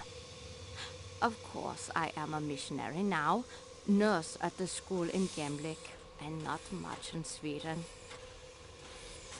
Where is Gemlik? You gave Mrs. Hubbard a headache powder. Let me look that up. Right? Yeah, poor lady with the pain in the head. That was around 10:40, I believe. Gemlik. Sure. Oh, it's in Turkey. Did you leave this compartment again after helping Monsieur Poirot? His ankle is not so very injured, you know. I look at it again this morning. I think he is not as brave as some of my little children. After Monsieur Poirot. I woke several times, of course. Mr. Poirot's just old, you know, he's a penguin. Give him a break. Jeez. Not I. After that. When you finally settled down. No, I was very tired from all the activity. I slept. If I had gone out, would you not have noticed? I'm not sure. You were here in the lower berth. I slept until the morning. I slept soundly enough. I imagine we would have noticed, though, because we noticed everything else. I do not know about We kept waking up. I myself was sleeping. It'll be hard for her to actually wake up and snuck out to kill people when we're keep waking up every, like, what, couple minutes? Your dressing gown is brown, is it not? Yeah. Like how in the remake you have to pay attention to the suspects and give their country of origin and goalkeeping. That is true. No, I mean, I appreciate that. Like, kind of tests you for being a detective. But also, it's, like, hard for me because I tried it in Death on the Nile, where you can fill in the person's, like, name and stuff. I didn't manage to finish the game, obviously, but I had trouble with the names. I'm like, who the fuck is that? I just talked to them less than 5 minutes ago, and I already forgot who they are. Yeah, that's me. So it's kind of nice. It's kind of like a puzzle in itself. I also appreciate when you're not, like, tested on that. When you just have the information available, you know. Both are nice, actually. Also, hello, Sturm. Welcome. Did you see anyone in the corridor when you took Mrs. Hubbard the medicine? Not in the corridor, no. Somewhere else? I opened the door to the dead man's compartment by mistake. Mr. Ratchet, I was much ashamed. Why did he not lock his doors? My question. What did you and Mrs. Hubbard talk about? The pain in her head. It started at the back and sweep itself forward over her eyes. So like a migraine. Anything else? She asked me if the door between her compartment and Mr. Ratchet's is locked. I check it for her. And? It is locked. Got my sister there, and she's got remembering that stuff. She just read the book, so that helped as well. Oh, okay. That is true. I never read the book. I would only ever watch, like, the episode on Death on the Nile for the 70s show. The Poirot show. But yeah, I don't remember, like, pretty much anyone. Like, it's really hard for me to get names. I'm bad at names, I'll say that. Did you actually see him? Yeah, in his bed he was, reading a book. Like, for example, I worked for a year, like, at my previous, like, job. I worked at the year at the school, right, I was deployed to. I don't remember a lot of the staff name. Even the ones that I've seen, like, multiple times, you know? Like, they probably introduced themselves to me at one point, but I don't remember their names at all. I recognize their faces, but not their names. It's not like I have to call them out or anything, you know? I never had to, like, call their name. So, I can never remember names. It's really tough for me. Did he say anything to you? He laughed. He invited me. I do not care to repeat what he said. It inflamed my cheeks. I left at once. I told fictional names and people's name in real life. I'm bad at both. You were the last person to see Monsieur Ratchet alive. I am suspected of all the people aboard the train. I am suspected. You're suspecting everyone. Why are you so surprised? Everyone's a killer here. Or maybe killer. But yeah, I'm bad at both. I don't remember names. Have you ever been in It's really hard for me, I realized. I like a lot of characters in my games, but I can never remember names. Company an invalid lady, but it was cancelled. I much regret it. They are very generous, the Americans. They give much money to schools and hospitals, and they are very practical. I mean, there are a lot of characters in this game. Even I have to fully tell them apart. I can't recognize their faces. This issue, just the names. Although I played this before, so it's a bit easier. Like I kind of know everybody. But for like new games that I play, like the first time, like there's so many people that I forget. You know, like I love characters in game. Now that's the thing, which is very conflicting for me. It's like I love having a lot of characters I can talk to, rather than just like 3 or 4, because it feels more realistic to me. There's like more to explore and stuff, but at the same time, I can never remember their names. Like I'll use like Blackwell Legacy, for example. Like, you know, in the third game, there's like the saxophone ghost and then the apartment ghost. They introduce themselves. We find out about their names and what they're called, but I can never remember it. I still refer to the guy as the saxophone ghost and the apartment ghost. I can never remember. It's like, seriously, they say it multiple times and then immediately I forget. Do you remember hearing of the Armstrong kidnapping case? No. What was that? A little girl was kidnapped and murdered. Her mother and an unborn child died in childbirth. A member of the staff committed suicide. Monsieur Ratchet was the man behind the kidnapping. That there are... Unless I remember anime names. Men. Well, anime names a bit different, I suppose. My heart aches for her. Thank you, Mademoiselle Olsen. I think it's kind of like, you know, when I'm watching like Chinese dramas, I remember their names. You know, like for like the dramas that I've watched, I remember the characters' names, like the important characters' names. But I don't like, but that's it though. I don't know why. I don't know why, like for games somehow, or in real life, I can't remember names. But if you ask me about a drama that I'm watching, then I remember the characters' names. I'm like, that person. You know, but I don't know. It's just something about like dramas that somehow I remember. And then when I watch anime too, back in the day, I don't watch anime now. Okay, not yet, because nothing really caught my eye yet. But I think this year, maybe next year, like one of my favorite animes is coming out of a kind of like a sequel.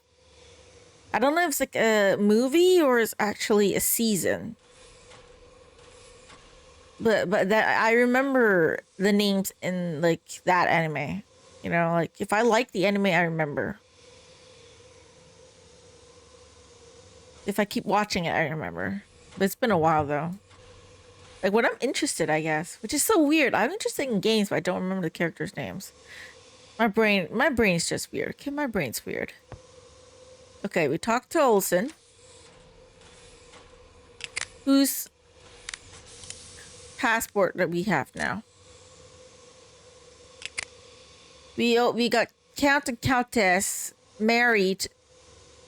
Antonio, McQueen, Masterman, Michelle. I gotta go back and get Hildegard Smith and Lucian to get. Okay.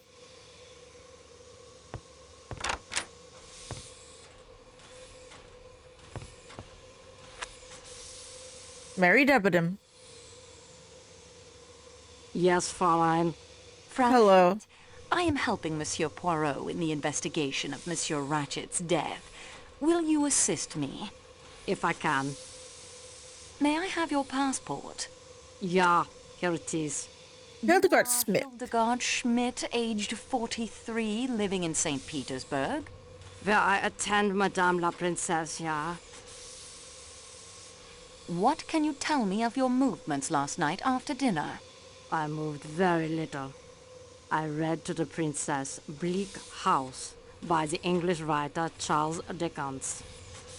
The sudden stopping of the train interrupted us. Madame la Princesse luckily was not harmed. I returned to reading. I do not read aloud very well, but Her Excellency says that it is all the better. So it sends her better to sleep. When she became sleepy, she told me to go. I returned to the compartment I share with Fräulein Debenham.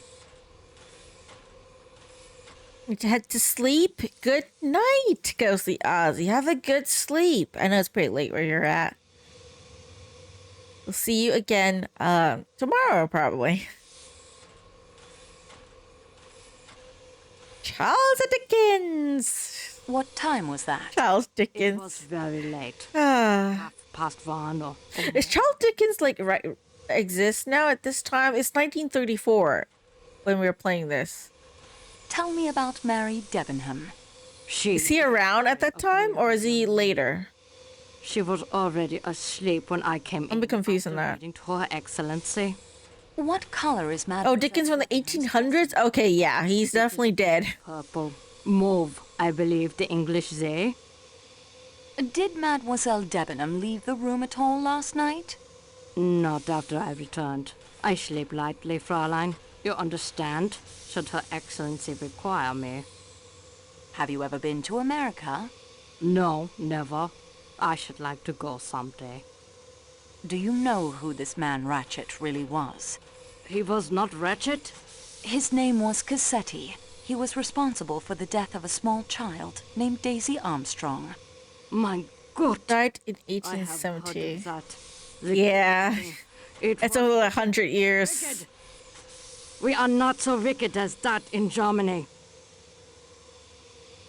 Well, I am sorry to say in a couple years after this case that Germany is going to get very bad.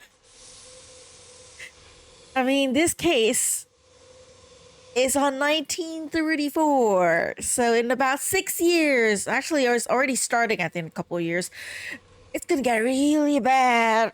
Okay? You guys in Germany is going to be worse than Cassetti. I'm just saying. I'm just saying, that's like awkward. That did not age well. No. The developers probably did that on purpose though, but on her part, that won't age well at all. At all. Is this your handkerchief, Frau Schmidt? No. Like Cassetti would be thankful he died here. Letter H, you see. With what happens later on, he'll be thankful that he died here. I'm like, thank God I died. Expensive. Got murdered a couple of years before the war. Woo. Embroidered by hand. Thankful I didn't endure that. Paris, I should say. Did you see anyone as you returned to your compartment? Only an attendant.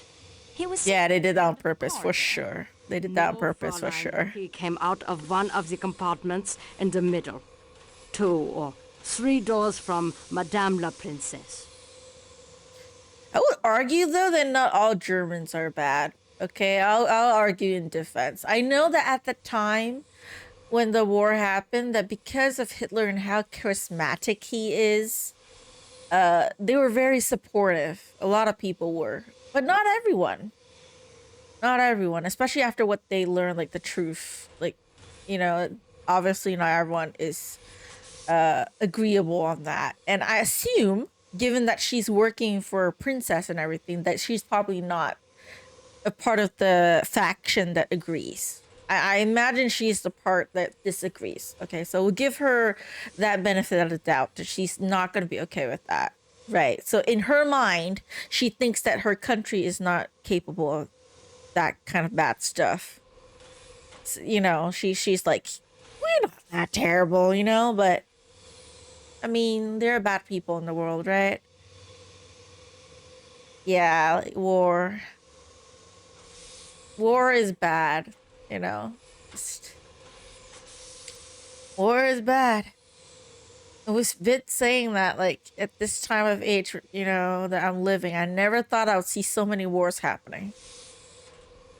I'm just saying. I don't like going political, so I'm not going to talk much about it, but I'm just saying, I just have to say it. Like, it's an awkward time to be alive at this time.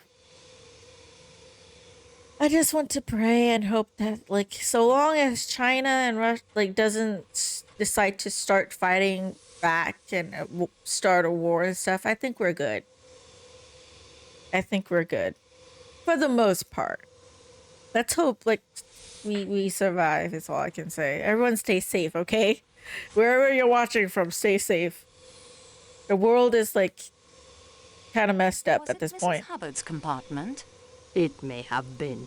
But I saw him. You missed the Cold War. You weren't in the court. You can go to Korea. Certainly. They're still at Cold War, They ran into me, so to speak. apologized, and hurried off in the direction of the salon car. A bell began ringing, but I do not think he answered it. Then the bell started ringing. Yes, Fräulein. The attendant was Michel. Our regular attendant. No, Fräulein. What? What did he look like? Small. Cute line from Ron He had a Perlman. little War never.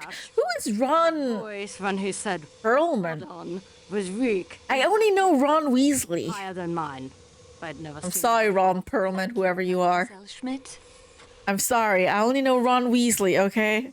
I'm sorry. My generation will only know Ron Weasley. An actor? Okay. I'm not very into, like, Western actors, actually. So a lot of them I don't know. Yeah, I'm more into Asian, like Chinese actors. Obviously. Is the Hellboy? Who is Hellboy? I don't watch enough films, okay? Like I said, I'm very into like Chinese, Asian stuff. Need to experiment. I'm not interested in Hellboy. And a lot of Western movies, like, I mean, the last like interesting movie that I watched was like Western movie was the Avengers series, Marvel, Spider-Man, I think it was. I'm waiting for the next Spider-Man, by the way. I'm just saying, you know, because that I feel like at this point, random, like, but I feel like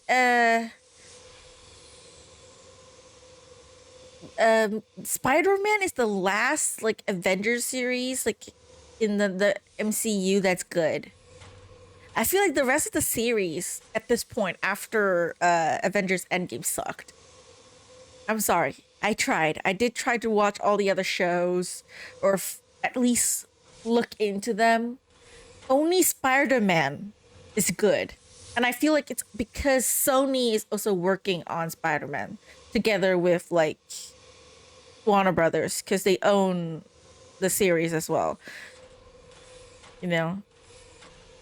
And Tom Holland's obviously a huge fan. So he might have contributed. I don't know. But I feel like, you know, it's only because of that the Spider-Man stayed good because Sony is involved. I feel because after Endgame, all the other series sucked. Like I tried to watch or at least try to watch clips, find out about the storyline, and they're all horrible. They're like, it's not good. It's not good. Yeah, and I think it's because of Spider-Man's connection to Iron Man. He's so connected to Iron Man that, you know, that it keeps the feeling, you know, that we have. It's, you know, like the OG feeling, that vibe. Because in a lot of the other new shows, it just feels off. It doesn't feel right. I mean, have you seen that Doctor Strange movie with like Wanda in like Scarlet Witch and stuff? That was fucking horrible. I am sorry for anyone who liked that movie. That was shit. I've said it. That was awful. All the excuses that you fans can come up to defend the character of Wanda and whatever. It was shit. Point blank, it was shit. Okay? I mean, if you like it, you like it, but it's awful, alright? That's not MCU to me. That is like someone decided, you know, to take the MCU and write a fan fiction, like a horror fan fiction with the characters. That's what that movie is. Like some kind of horror fan fiction with budget that made it to a movie, like somehow. Like it doesn't feel MCU, it just feels like some weird ass shit. I don't know what that is. Like if it's not like MCU, I might have enjoyed it more. Like some bizarre like movie, you know, like weird ass. But it's MCU, and then it's that. That's like, I don't know. What's that? I don't know. That's weird. Sorry. And then her TV show was also weird.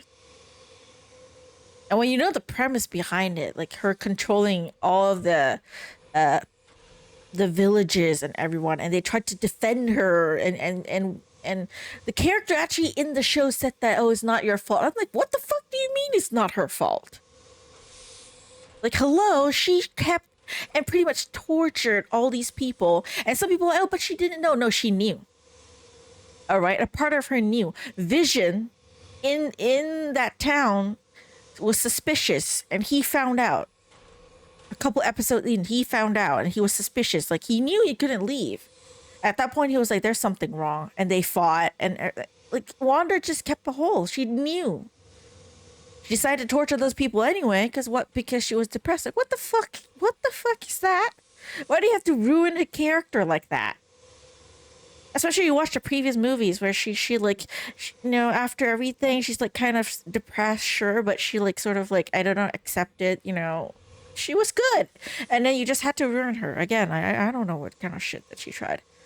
Yeah, they did try to branch out. They failed. Like, stick to the OG. Learn from Spider-Man. Look at how that's the only successful movie that people like. Loki season 2 is good. You have to suffer through season 1. I tried to watch season 1. I'm not a fan. I feel like if you're in order to like Loki, you have to be very into that kind of comedy. I'm not into that comedy. I just found it kind of bullshit. I know they're trying to make parallel universe, different Loki, all the other stuff, but it's horrible. And same reason for me that I've used for other shows. I don't want to watch through like multiple seasons before a show starts being good. You need to capture my attention in the first season, okay? Like, if you fail to do that, I'm not going to watch your second season. Who the fuck cares if your second season is good? Your first season was awful. I'm going to move on to something else. Why would I want to keep watching? Waste my money. Obviously, you have that subscription to watch your shows, It's all money. I'm not going to waste my money on your subscriptions. Hello? Have you watched the Sherlock Holmes title featuring Robert Downey Jr.? No, actually. The first movie that I've watched of Robert Downey Jr. is Iron Man and the Avengers. I've never watched other movies with him in it. I really should. I probably should. But I'm nothing to watch. Maybe I can look it up. But this weird thing with Sherlock Holmes shows, though. Like, Sherlock Holmes, he is an asshole. We all know that. Anyone who loves Sherlock Holmes, even if you're a fan, you still have to admit he's an asshole. Okay, he's not like a nice guy. All right? He's a freaking asshole. And so I feel personally he is very tough to play. You need, like, the actor and the director has to be very good at, like, in order to make him likable. He is, and I'm not saying he's an asshole, like he is a mean person. Okay, I'm not saying he's that. He's an asshole because he's so smart. The way he treats people is bad. Like if you think from a normal person's perspective, you won't say he is like the nicest guy because of how smart he is. So there are times where he comes off as that asshole. I'm not saying he purposely acts like an asshole, but he because of his smarts. He's different, right? So he obviously has, like, just trying to solve the mystery, and getting to the point and everything, but there's the way he says things. So I feel like the writer has to be very know how to write a character like that to make him likable, because it's easy for someone to make him look like an asshole, and unlikable is what I'm saying. So with Sherlock Holmes movies and shows, I'm kind of like skeptical. Like I'm afraid to watch it, and then I start hating on that character because I know, I'm just saying. It's a good plot in the books. I've never read the books. I've seen a clip of, what's his name? The guy who played Superman. I should remember his name. I don't. The gamer guy, you know, he played Sherlock too. Like he was in like Enola Holmes, I think the show was. I saw a clip of it. Henry, yes, Henry, yeah. His Sherlock looked pretty good. I only saw like clips of it. I haven't watched the full show yet, but I think that Sherlock is all right. It's a nice portrayal of like smart and nice guy. You know, like he is kind of nice. You don't agree he's a gentleman in the books. I'm not talking about the books. I'm talking about like a lot of the shows and media portrayal of Sherlock Holmes. Because let's be honest here, like Sherlock Holmes is a very tough character, and I've seen there's been quite a few like media portrayals of Sherlock Holmes already, and like I said, it's depends on the show's writer and the director and the actor and how they come off as like Sherlock Holmes. Exactly. You see, like Benedict Cumberbatch Sherlock was an asshole. He played Sherlock for so long. He's one of the most popular guys. When you think of Sherlock Holmes actors, Benedict is who you think of. He's an asshole. Okay, like sure, book him is nice, great. You know, like and like for example, Henry's version of Sherlock Holmes is nice. He's polite, he can joke and smile and have fun. That is a good Sherlock, right? But then there's like, you know, the Sherlock series. You know, Benedict is an asshole. So for me, like I said, it depends on the writer and the director in order to how you place like Sherlock. You know, because if the writer doesn't know the character well enough, they don't know how to do a good Sherlock, he's gonna come off as a really asshole. You know, like you have to be good at what you're doing, and so because of that, I'm skeptical to watch any kind of like Sherlock shows or even Poirot. Okay, like even for modern like Poirot like movies or like, you know, I'm skeptical to watch it because I am afraid of modern day writers and how they're gonna make my character turn out to be, you know, because I like the original characters, like even though I found them out through games, but I like the original characters, right? And then you see the show and they're like, you're not supposed to be like that. You're not supposed to be the asshole. You're not supposed to be the Joker. You're not supposed to be that kind of character. But then they ruin it, and I'm like, that's not Sherlock to me. That's not Poirot to me. You know, it's not the same feeling anymore. That's why I don't really watch shows like that. Like I feel like they might ruin the character for me, and I don't want that. You know, so I'm kind of skeptical. So Moriarty appeared in the game, right? I haven't gotten to that game yet, actually. I've only ever played 2 Sherlock Holmes games. I really should play more Sherlock Holmes game, I swear.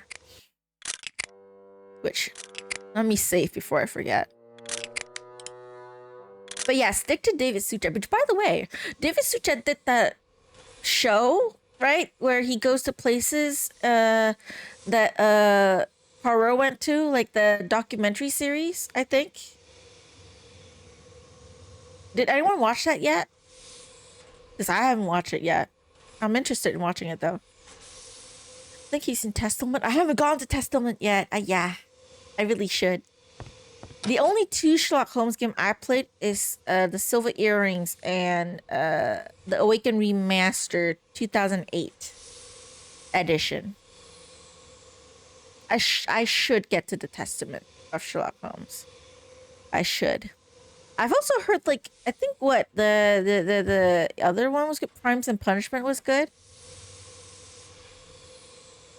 And I don't like Sherlock. I'm fine with this. Some fun moments, and the original work still exists in the books if I want a faithful portrayal. I never read the books growing up. I think like mystery series aren't as like popular over here growing up. Like Sherlock Holmes, like Hercule Poirot, Nancy Drew, they're not popular books that anyone read growing up at my age back then. So I only found them out through games. And now that I'm older and I don't have like that much time anymore to do stuff, like I don't find myself gravitating to books anymore, like reading books, because I don't have time. Because I have time now because I'm unemployed. You know, I left my previous job like last month. Okay, so I have time now. But imagine you're working full time. I start work at like what? You know, like because I work IT back then. I start work at like 7:30, 8. I end work really late, like 5 or like 4 or 5 p.m. Sometimes I have to stay back because I work in IT and I gotta work overtime. I don't have time to read a full damn book. And also, for now, I'm gonna choose like games over books. Like it's after work. I don't want to like read like books and all that. I just want to play a game, man. Like just I want to enjoy myself. I want to play games to like get my stress out and shit. Like recently, this is random. I should be playing the game, but I'm talking about shit again. I recently downloaded a game called Cookingdom, where all you do is cook. It's like Cookingdom. It's like all you I paid for the no ads too. And all you do is cook recipes, like realistically, like, you know, like you chop things up and all that. And I just been doing that. I've also played Design Family Life, which is, I don't know if you guys have heard this before, probably not. City Girl Life. I used to play that a lot as when I was younger. It was initially on Playdom, the website, then they took it down, they moved it to Facebook. I stopped playing. And yeah, City Girl Life. And I can't find it anymore. It's gone forever. I was like, damn it. And the closest I could find, the game to that, if you're interested, is called Design Family Life on your mobile. I don't know if iOS has that. I use Android. If you're interested, you can look it up. It's the closest you get to City Girl Life. It's a bit different, obviously, but it's the closest that I could find to that game. So I've been playing that too. You know, and it is similar enough that it does give me nostalgia vibes, because I can never play City Girl Life again. This is the closest I have, and it's fun. I've been playing this for the past couple of days, trying to earn money and renovate my house and shit. Looks like The Sims a little bit, but not The Sims. It's better than The Sims. Okay, The Sims are shit now. Sorry. I'm just saying. I don't know, man. I never really liked The Sims. Is that weird? Honestly, no, it's because, okay, City Girl Life is similar to The Sims, but it's different. It's very unique, you know? And it's like the only that kind of game. I don't play games like The Sims or any kind of farming sims usually because it bores me. Animal Crossing and stuff, not my thing. But City Girl Life is unique enough that I was interested in playing it for a long time.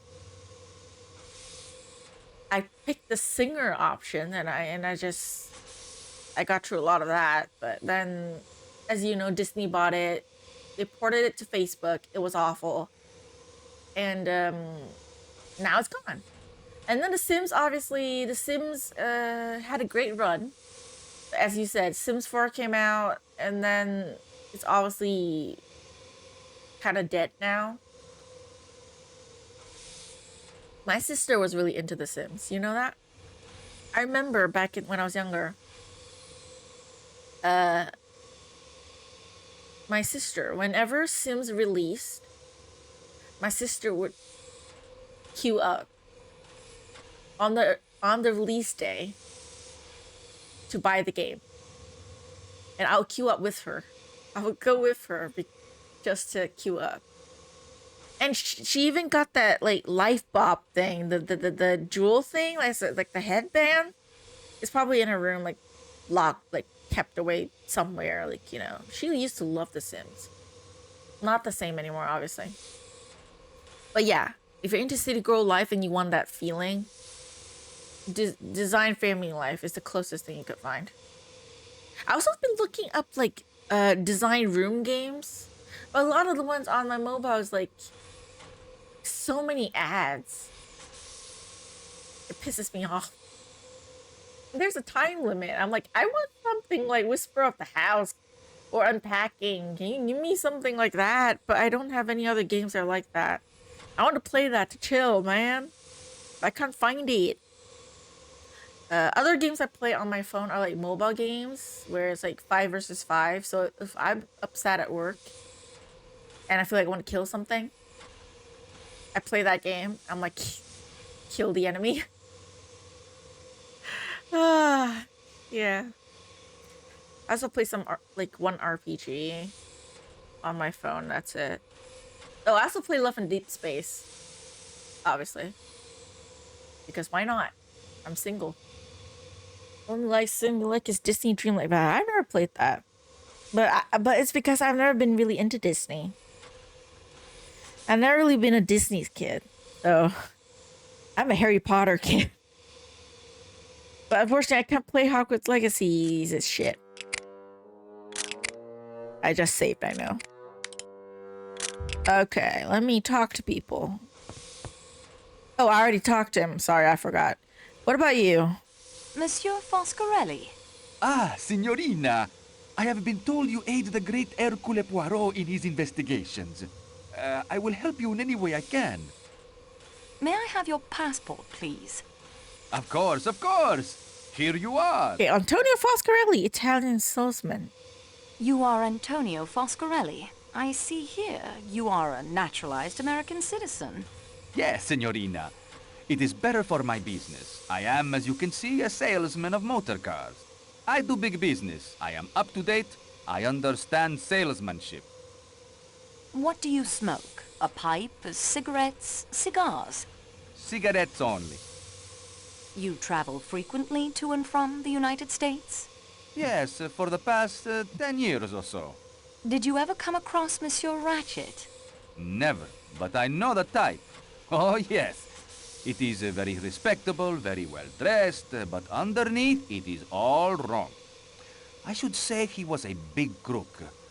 I give you my opinion. He's a very big crook. Your opinion is quite right. Monsieur Ratchet was Cassetti, the kidnapper. I like how her tone is like very bitter.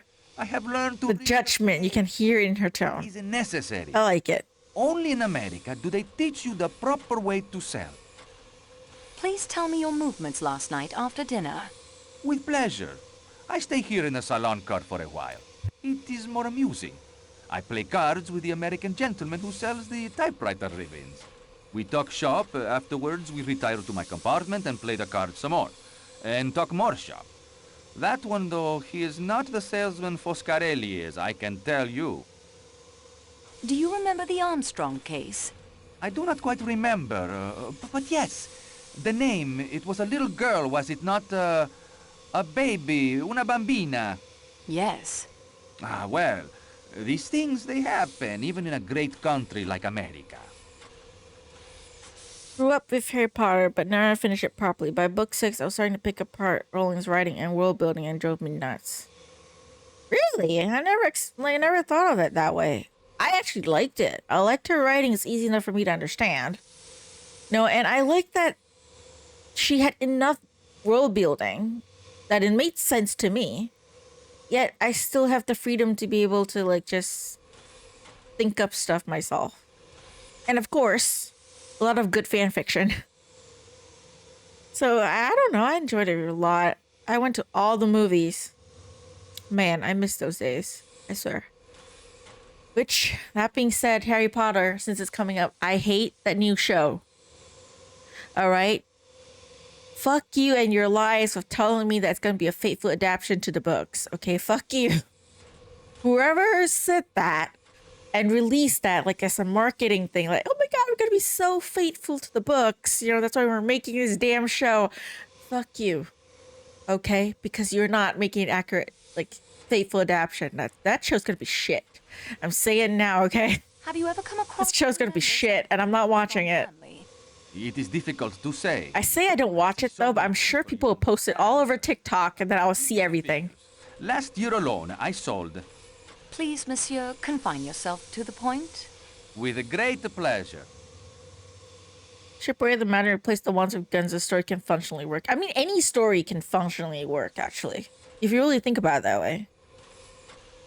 Because if you have to be realistic, a lot of fantasy stories, if you want to use, like, real-world logic, you can be like, oh, yeah, use a gun and shit. But obviously, though, technically speaking, I mean, it's magic. Got older, you couldn't take Voldemort seriously. Really? Why? Because unfortunately, there are people like Voldemort in real life, though. No matter how funny he looked. There are people like him in real life, even at this day and age. I'm just saying. What time did you go to your compartment? Oh, it was early. 8:30 or so. Very cartoonishly evil. I mean, you can argue the same with Hitler. If you really think about it, he feels like a very cartoonishly evil person. But, well, you saw what he did. So, I mean, there are... Like, I don't understand how their minds work. I will say that. Because I'm not the same as them. So I don't get it, right? But then there are people like that in the world. And you would think that they only appear in shows and movies and cartoons, but they don't. Which is the saddest part. What time did you stop playing cards in your room? Not yet 10 o'clock. That stuffed shirt of a valet who shares the compartment with me came back from attending his master. A miserable people, the English. Not sympathetic. He sits in the corner, very stiff, reading a book. Mr. Hardman and I, we lose our taste for the cards, and Mr. Hardman, he goes off to his own room. The attendant makes up our beds. What time did you go to bed? I lay on my bunk for a while. The Englishman has, I think, the toothache.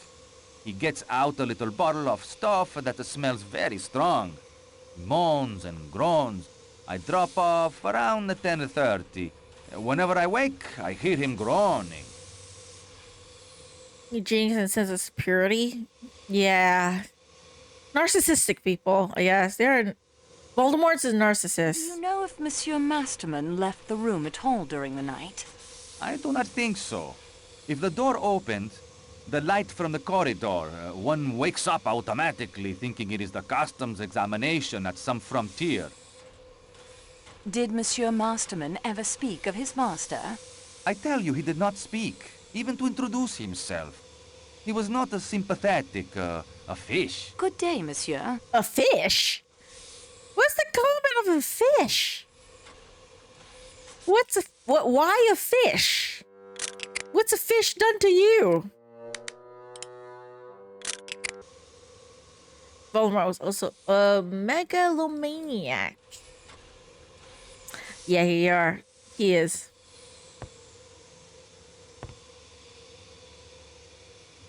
Why is a fishbowl there? Oh, they're ice. Do I need ice? I probably need it later. Do I need ice? Can I grab ice with tongue? Put it in my cup. Do I? I don't think that...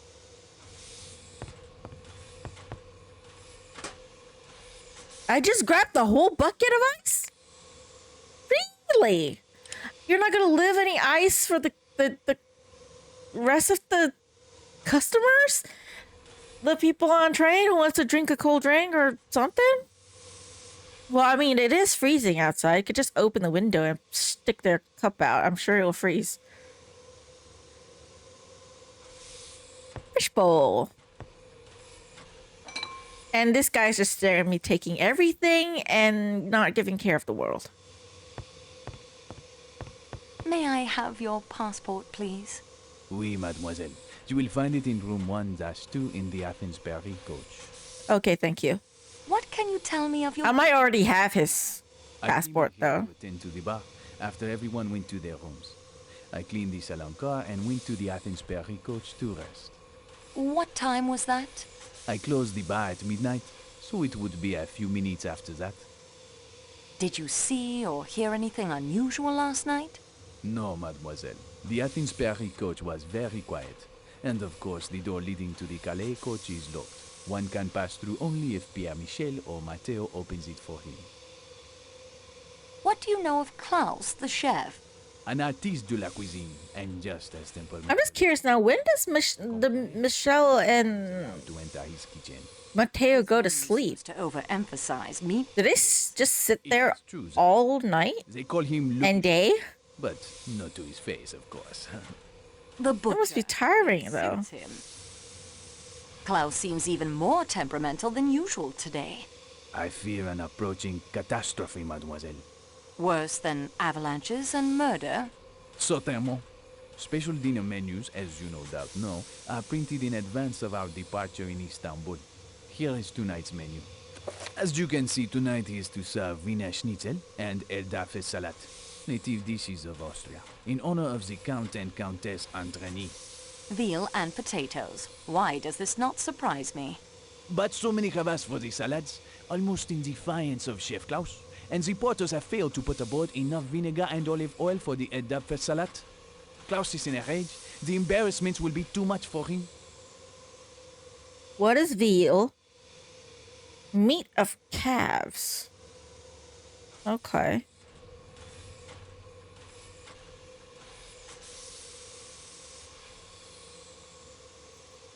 I need vinegar. No, of That's what he's saying. movements last night. As usual, he stayed in his precious kitchen, preparing his pastries and sauces for the next day's meals. He passed through the salon car a few minutes before midnight in a rage because one of the steak knives is missing. Passengers will take anything as a souvenir if it is not bolted down. Why, the things that have gone missing on this trip would astound you. But perhaps they were not all taken as souvenirs. Perhaps some person, in order to do good, borrowed them? Do good of what? Murder? But I do not understand. Are you saying that, Antoinette? Let it pass. What did Klaus do after he entered the salon car? Nothing. We went together to the Athens Paris coach. Remember an old fanfic, a Petunia Merritt character who basically represents Gary of Dungeons and Dragons fame. Surface to say it's the Harry Potter world, but Harry himself approaches magic like spellcaster from D&D. First thing Harry does is singe his eyebrows trying to make his own version of Fireball. That sounds bizarre. I mean, I like to read crossover fanfiction, so I can't argue about that. I've read like Yu-Gi-Oh! Like and Harry Potter crossover fanfiction. I even read like Hitman Reborn and Harry Potter crossover fanfiction. So I can't say anything to that. I enjoyed a lot of weird things. Although the most fanfiction that I've read of growing up is Dreary. My first ship ever, Draco and Harry. Not surprising, right? That started it. I start shipping all these male like characters together whenever I watch shows or because of Dreary. They started it. Less crossover, but about a version of Harry Potter using his imagination and skills he learned playing D&D and applying to actual magical training. Well, I can see that turning out very badly for Harry. Do you know Monsieur Ratchet was killed with a knife? I had heard this, oui, but why? Do you think Klaus may have stabbed him? A chef that temperamental? If someone was to criticize his masterpieces? Mais non, mademoiselle. C'est très absurd. Klaus would not stab anyone. Not with a knife. He would hack them into little medallions with his cleaver. Good day, monsieur. You know what? He has a point. If it's Klaus, I feel like he won't be that, like... It won't just be stabs. It would just be something more. Definitely. Okay. Okay, since we're here, I know we should talk to the Countess, but... I don't know how long I can continue for, because y'all know I'm not feeling very well. So First off, let me take stuff. Menu cards are perfect for collecting fingerprints. Nice, okay. Sterling silver, of course. I want to see if I can find the brush. Where is the brush? I've got the butter knife. I've got punch bowl. I've got cards. I don't have the brush yet for fingerprinting. Damn it. Okay, I talked to Klaus. Monsieur Klaus, I understand you need olive oil and vinegar for tonight's meal. Oh, I can go get it for him. The food porters in Istanbul did not load enough. I am shamed if I cannot prepare the promised Wiener Schnitzel and Elderfeld salad for the Count and Countess Andreni. How rude. How's that rude? He didn't really say anything.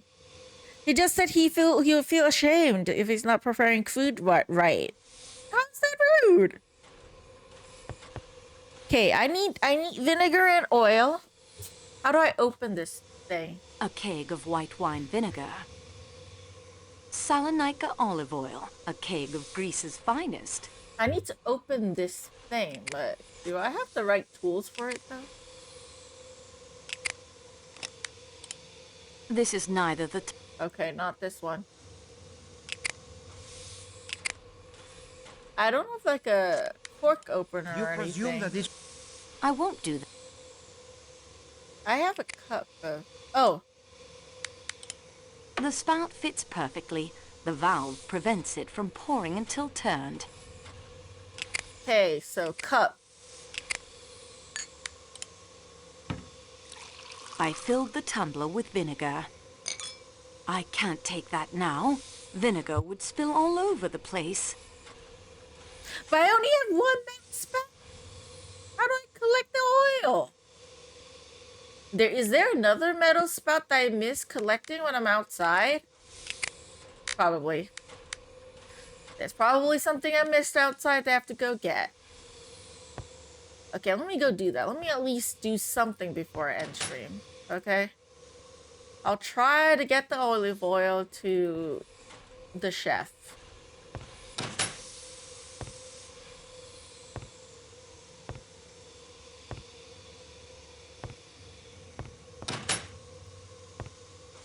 Okay, where is Ratchet's room? Sorry, I'm just using you as a doorway.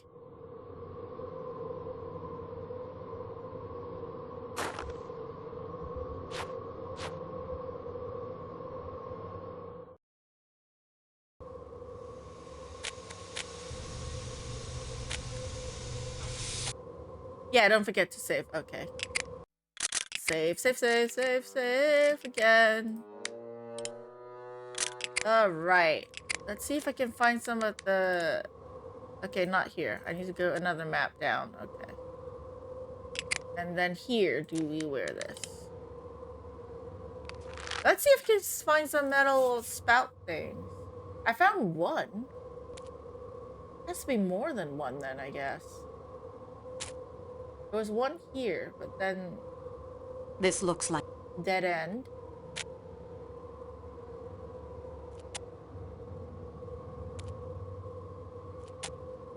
Ah, here we go.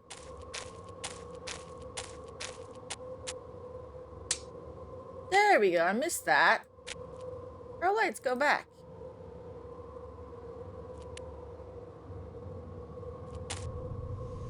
I'll just go from here.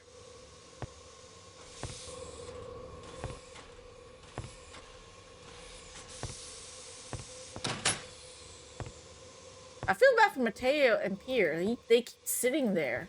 Not being able to go anywhere, not being able to sleep. I really want to know what's their sleep schedule like. What time do they go to sleep? Or do they just stay awake at all times? Oh wait, this is the car, sorry. I need to go here.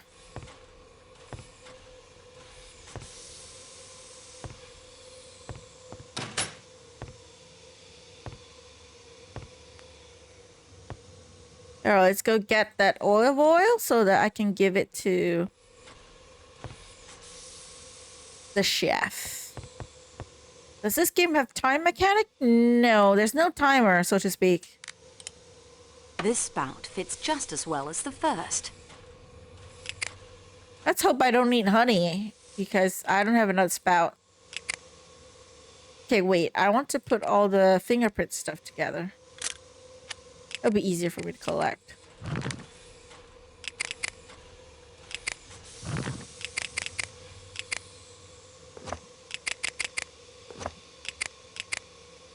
Yeah, okay. I'll move stuff up to the front.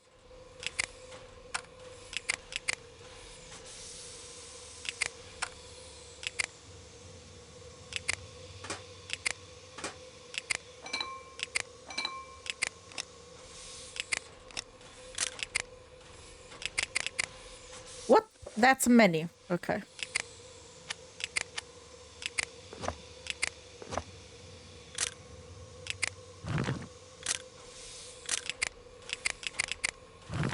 All right. Okay, so cup.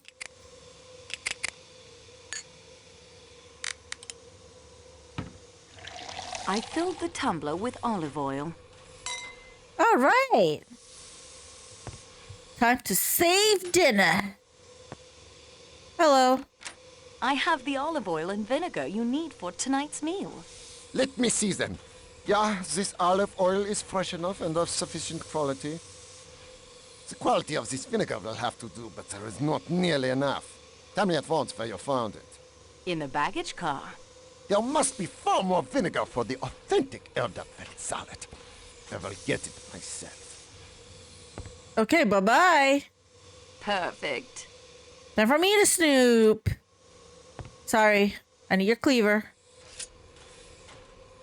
Anything else?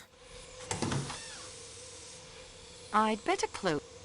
Yeah, I don't need any of the meat stuff. Loaves of bread. Loaves of bread. An empty bottle of olive oil, and one that looks like it contained vinegar. Oh, he really did finish it. Okay.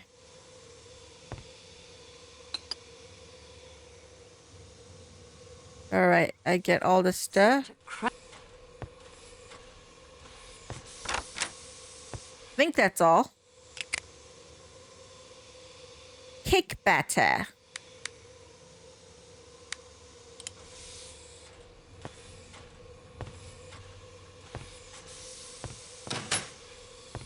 I can make a mold of the feet thing.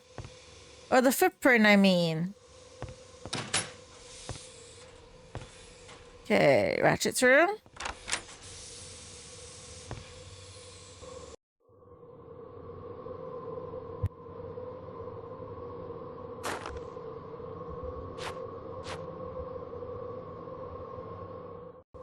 All right. Wait, I don't mean to go walk here. I mean to look at the thing. Excellent. Like the hand in the glove. My body heat. Oh, my body heat. Okay.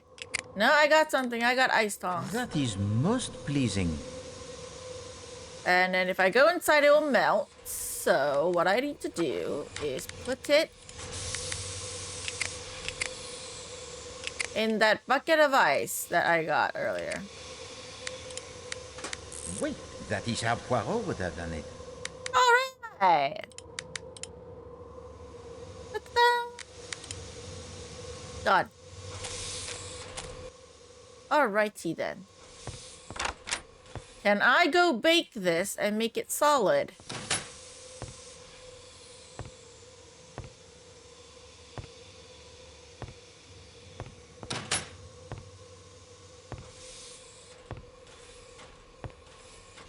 Random Pro sounds a bit funny. He is hilarious. I like Poirot. I confess that... How do I make it solid? There's nothing... Oh, do I just...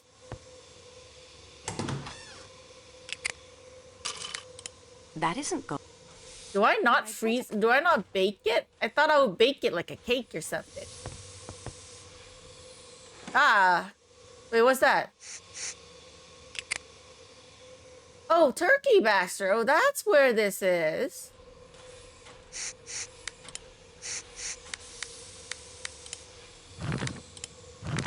Formidable.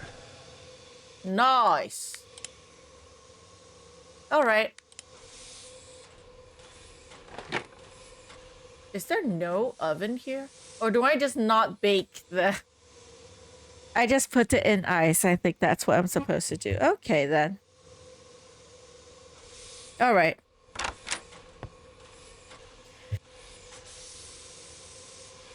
Now I've only had the finger I wish we had the finger suspicion on, but we don't. Okay, knife.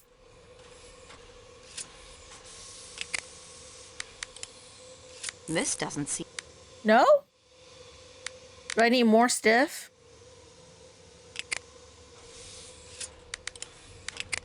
Oh, it is the clean one, not this, sorry.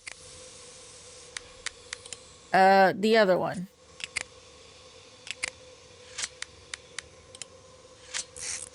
Wait, that is how Poirot would have done it. Okay, and then...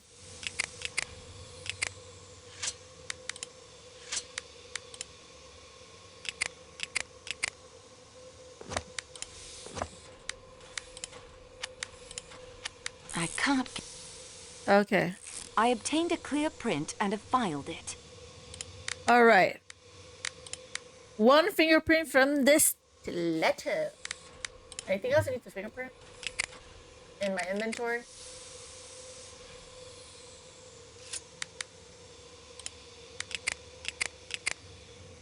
It's just a knife. Okay. Nothing special about that one.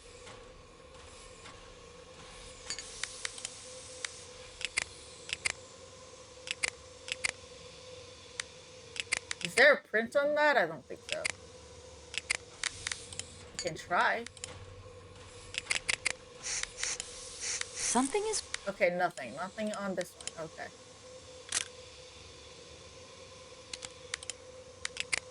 This one says nothing. This one, I don't think I can fingerprint. No, I don't have the sound.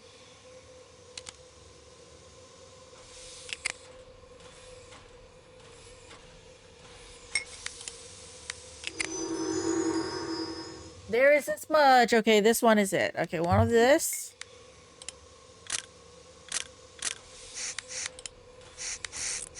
Formidable. All right, okay.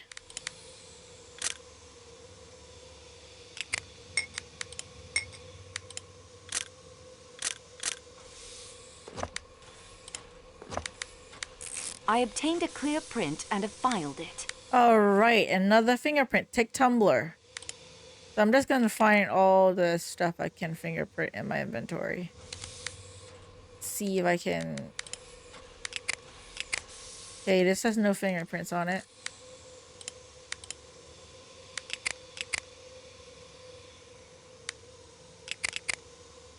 It doesn't have the sound, so no fingerprints on this one either.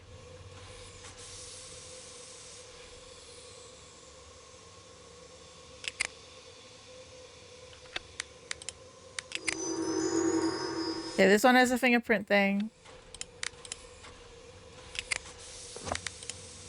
Those don't work to... No? Oh, wait. I need the powder thing first. Sorry, my bad. Wait, that is how Poirot would have done it.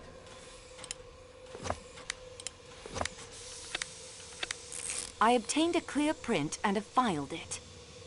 All right.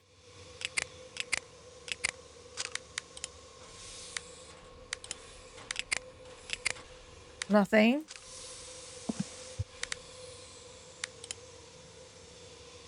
That's just a Bible.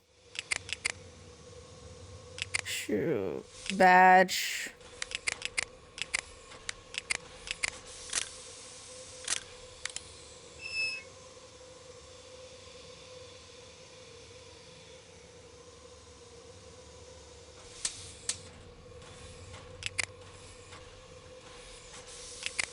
Okay. Wait, what passports do I have at this point? I'm missing McQueen, Masterman, because I haven't talked to them yet. The waiter, because I haven't went to get it yet, and the Countess. So I think I can go get Michelle's and the waiter's passport first. I'll talk to people tomorrow, because it'll take a while. Conversations with like people are quite long in this game. I don't mind it, obviously, but not tonight. No. So, waiter's room?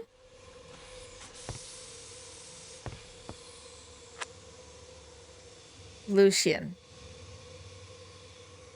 I enjoy winter, but only when I can look out at it from the comfort of a room with a fire crackling in the fireplace. But since we're here...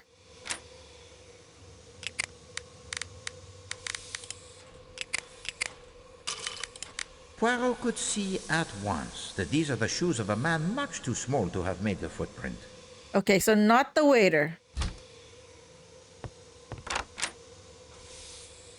Fireman? Might as well do this since I'm here. Not precise match, not the fireman. We have his...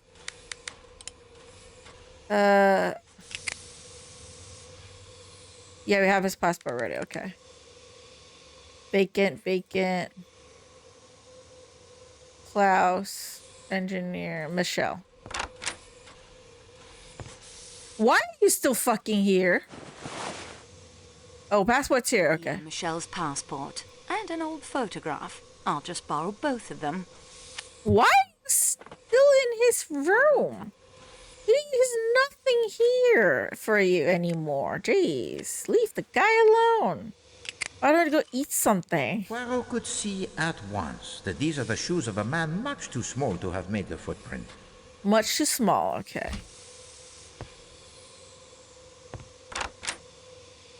Michelle's here, engineer. Okay, I can't compare the footprint thing though first. I don't need any fingerprints or anything, but... Okay.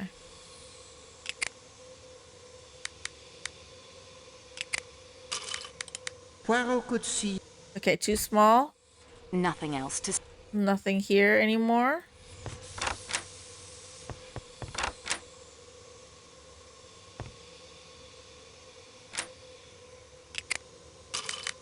Not a precise match.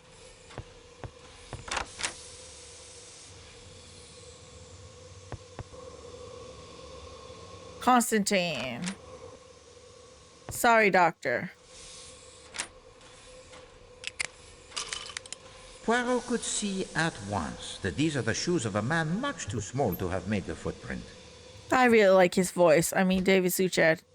I won't find... He will be always the Poirot. I would like to... What is that you say? I protest. I have nothing to do with this crime. Everyone must be fingerprinted. Refuse? No, of course not. Let's get it over with. That's a straight fingerprint. Okay. Nice. Thank you for cooperation. Mateo's room.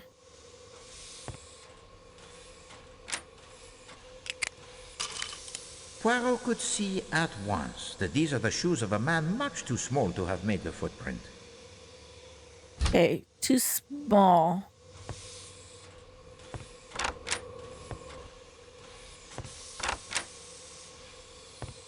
I think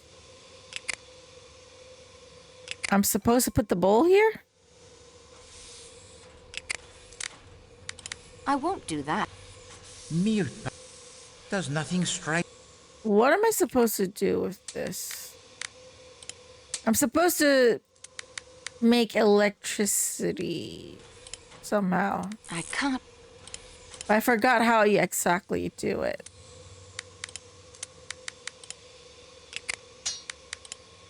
Those don't work. I know some items can be used together, but I don't know how to. There's probably a book or something somewhere, right, that could tell me. I'm probably too far ahead of myself, though, I think. Yeah, I think I remember this puzzle should be kind of late into the game, I think. I'm too early on to solve that. I'm just too impatient. Okay. I got some stuff done at least. I got some fingerprints.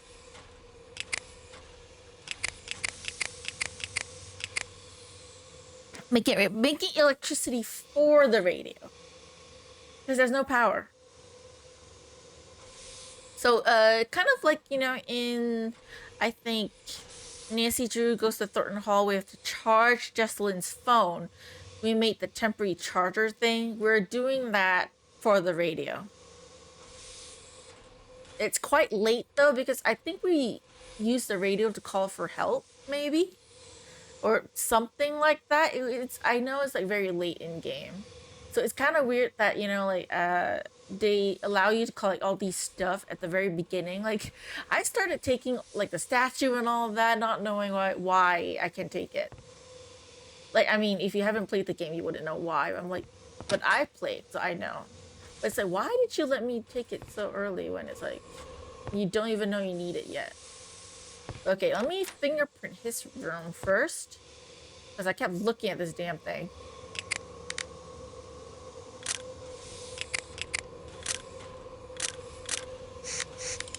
I confess that... Where is... Oh, do I need to look at something? Ah. That isn't... There's a visible fingerprint here. Alright. I obtained a clear print and have filed it. Nice. Nothing else in his room requires... Okay, maybe here.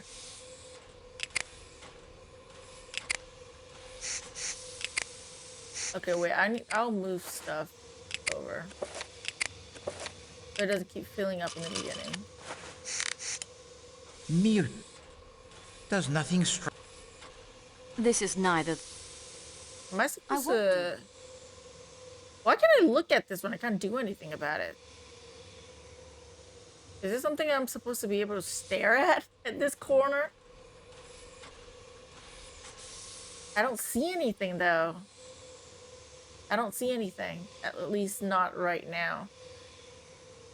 See, the last time I played with this game, I got soft lock because I missed one fingerprint. So I'm kind of like, at this point, like very like, wait, fingerprints. Can I fingerprint this or not? I can't see anything I can stare at. Not right now. I mean, I'm saving different save files, so if I do miss something, I can always come back. I'll make sure to save before the final part. Because there is one part where you need to save before, because otherwise you can miss a fingerprint. Because that's why I missed it the first time. So I need to remember that. You have no shoes, I forgot. You have no shoes. Yeah, compare all the shoe sizes first since I'm here. And then I'll talk to the people in the next stream. Talk to the remaining people anyways. Poirot could see at once that these are the shoes of a man much too small to have made the footprint. Oh, I really like his voice, actually. I really do.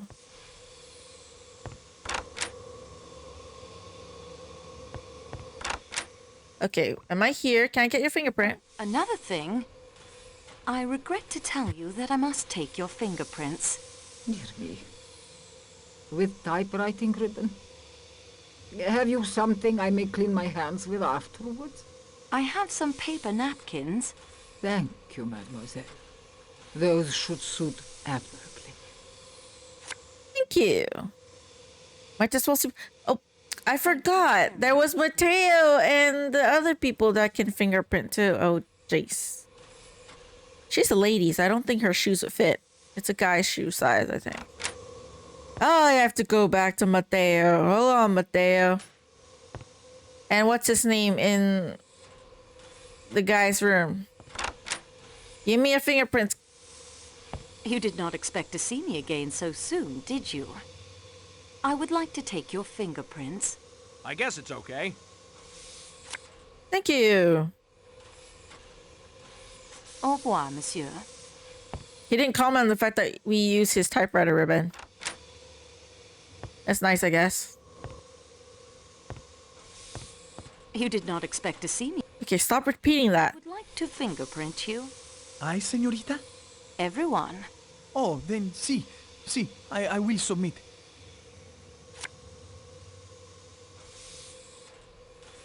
That will be all. All right.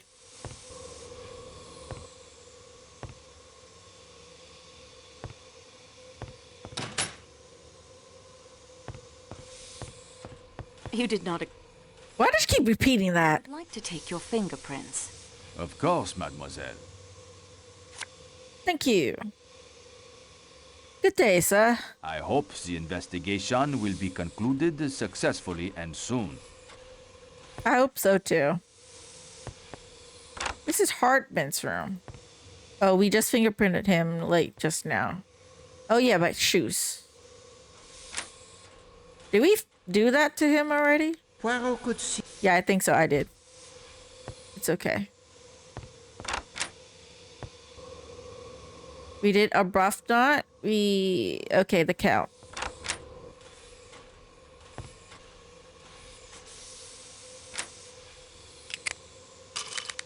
Poirot could see at once that these are the shoes of a man much too small to have made the footprint. Okay. Much too small for that. How big is this person? The shoes must be gigantic. Okay, not Poirot, obviously. This is our room, no? The other two rooms are here. I'll put this into my scrapbook so I can take a closer look at it later. I haven't explored this room yet. Oh, he's here.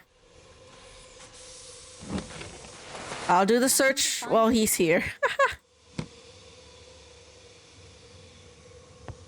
I might as well. You're here. Let's talk to you. Say, this is mighty nice. What can I do for you? My name is Antoinette Marceau. I'm assisting Monsieur Poirot with his investigation. You know the name, perhaps? It does seem familiar, only I always thought it was a dressmaker. Monsieur, for all our sakes, please do not repeat that in front of Monsieur Poirot. Do you promise me? Dressmaker's name. Oh, darn it, there I go, sounding like Mr. Ratchet. You had enough of him, I expect, at the market in Istanbul. I didn't mean anything by it except, well, except it's the truth. I love your accent. A little bit of British, a little bit of French, a lot of heaven. Darn it, there I go again. It is not a problem, monsieur, but we must be serious now, don't you agree? Serious, yes. Yes, of course. You are Monsieur Ratchet's secretary? Yes, for just over a year now. I met him in Persia. I'd come over from New York to look into an oil concession. I don't suppose you want to hear all about that. Is he flirting? I think he was trying to flirt, but failing. My friends and I had been let in rather badly over it. Mr. Ratchet, I blame Ratchet. Like, he's been hanging out with Ratchet for too long. So he offered me the job. He was collecting antiquities, but not knowing any languages, was having kind of a hard time of it. I was pretty down and out, so I jumped at it. What can you tell me about Monsieur Ratchet? The actual truth is, Miss Marceau, it is Miss, isn't it? Wait, don't have to answer. None of my business. The truth is, I don't know anything about him. He never spoke of himself or... At least he catches himself. You know, he's like, nope, that's not appropriate. He takes it back, so that's kind of nice. May I have your passport? He's not a total creep. Sure. Here you go. What is your full name, age, and address? Hector Willard McQueen. I'm 28. You're about what? 24, 25? Your address, Monsieur McQueen? Yeah, he's flirting. Hector. Always saying heavily. the same thing. That's me. I live at 50. Very into the accent. It's the accent that gets him. You must have formed some theory about him, Monsieur McQueen. Well, yes, I did. For one thing, I don't believe Ratchet was his real name. I think he left America in order to escape from someone or something. I think he was successful until a couple of weeks ago. Oh, what happened then? He began to get letters, threatening letters. I would like to take your fingerprints. Would you really? Say, that's swell. I mean, of course you can. He's so awkward. I like him. Did you see these threatening letters? Yes, it was part of my job to attend to his correspondence. Do you still have the letters? I've still got a couple in my files. Oh, so I took them already, okay. How did Monsieur Ratchet act when he received the first letter? It's difficult to say. He passed it off. Yeah, you suspect me for murder, that's swell. Somehow. I think he's not even listening to the words that Antoinette is saying. He's just listening to the voice and the accent, and he's like, yeah, sure, anything's okay. You know that Monsieur Ratchet had asked Monsieur Poirot to... He's so attracted. No, I had no idea. Did you like your employer? No, I did not. Why not? I can't exactly say. He was usually quite pleasant in his manner. I'll tell you the truth. Antoinette, sorry, Miss Marceau, I disliked and distrusted him. He was, I am sure, a cruel and dangerous man. Hey, you're right.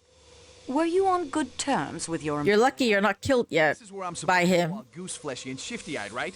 Like some thriller. You got nothing on me. And so on. Yeah, sorry, but Ratchet and I were on perfectly good terms. When did you last see Monsieur Ratchet alive? Last evening about... Perfectly good terms? He didn't let you eat dessert. I remember that. He didn't let you eat dessert. And you say perfectly good terms? I disagree. Subject. Some pottery he'd bought, and a statue we were bringing back to Paris with us. It's in the baggage car. Monsieur McQueen, you are correct. Ratchet was an alias. I knew it! Who was he? He was Cassetti, the man behind... Such a dork. He's kind of... Yeah, he is adorable. It's kind of like refreshing. Because a lot of the other characters are like so serious or so rude. For him. He's a like kind of refreshing, like fresh character. I have reason to be upset. My father was the district attorney who handled the case. I saw Mrs. Armstrong more than once. She was a lovely woman, so gentle and heartbroken. If ever a man deserved what he got, Cassetti's the guy. I'm rejoicing. A man like that wasn't fit. He's very dramatic. You almost feel you could have murdered him yourself? I do. Seems I'm kind of incriminating myself here. Can you describe your movements last night? Let's see. I fell into conversation with that Englishman, Colonel Arbuthnot. Then I went to take down some memoranda for letters Mr. Ratchet wanted written, like I told you. When I came out, the Colonel was down the hall waiting while the attendant made up his bed. He came along back to my room here, and we discussed world politics. The government of India, the Wall Street crisis. I don't, as a rule, cotton much to Britishers. They're a stiff-necked lot. But Arbuthnot is all right. Just confirm murder, I don't care because she's... That accent. It's all about that accent. Anyone in the corridor while you were talking? Let's see. Yes. The attendant passed along once from the direction of the restaurant car. I caught a glimpse of his uniform. Then I do remember some woman in a silk, scarlet something or other. Again, just a glimpse. She was headed the other way, towards the restaurant car. Did you see her return? No. Now that you mention it, I don't think I did. But I suppose she must have. What time was it that the Colonel left you? Pretty late. Getting on for 2 o'clock, I'd say. You were together when the train stopped. Yeah, shook me up a bit. But the Colonel was as cool as ice water. He's been in some tough scrapes, I'd guess. A near train wreck didn't even make him blink. He's called Colonel for a reason. What happened after Colonel Arbuthnot said goodnight? I called the attendant to make up my bed, and then hit the sack. What sack did you hit, and why? That's a phrase. I went to bed. Seriously, Antoinette. Do you smoke a pipe, Monsieur McQueen? Nope. Don't smoke at all, as a matter of fact.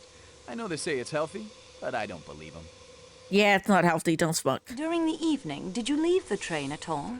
Only when Arbuthnot and I got out at Belgrade to stretch our legs. When we saw you.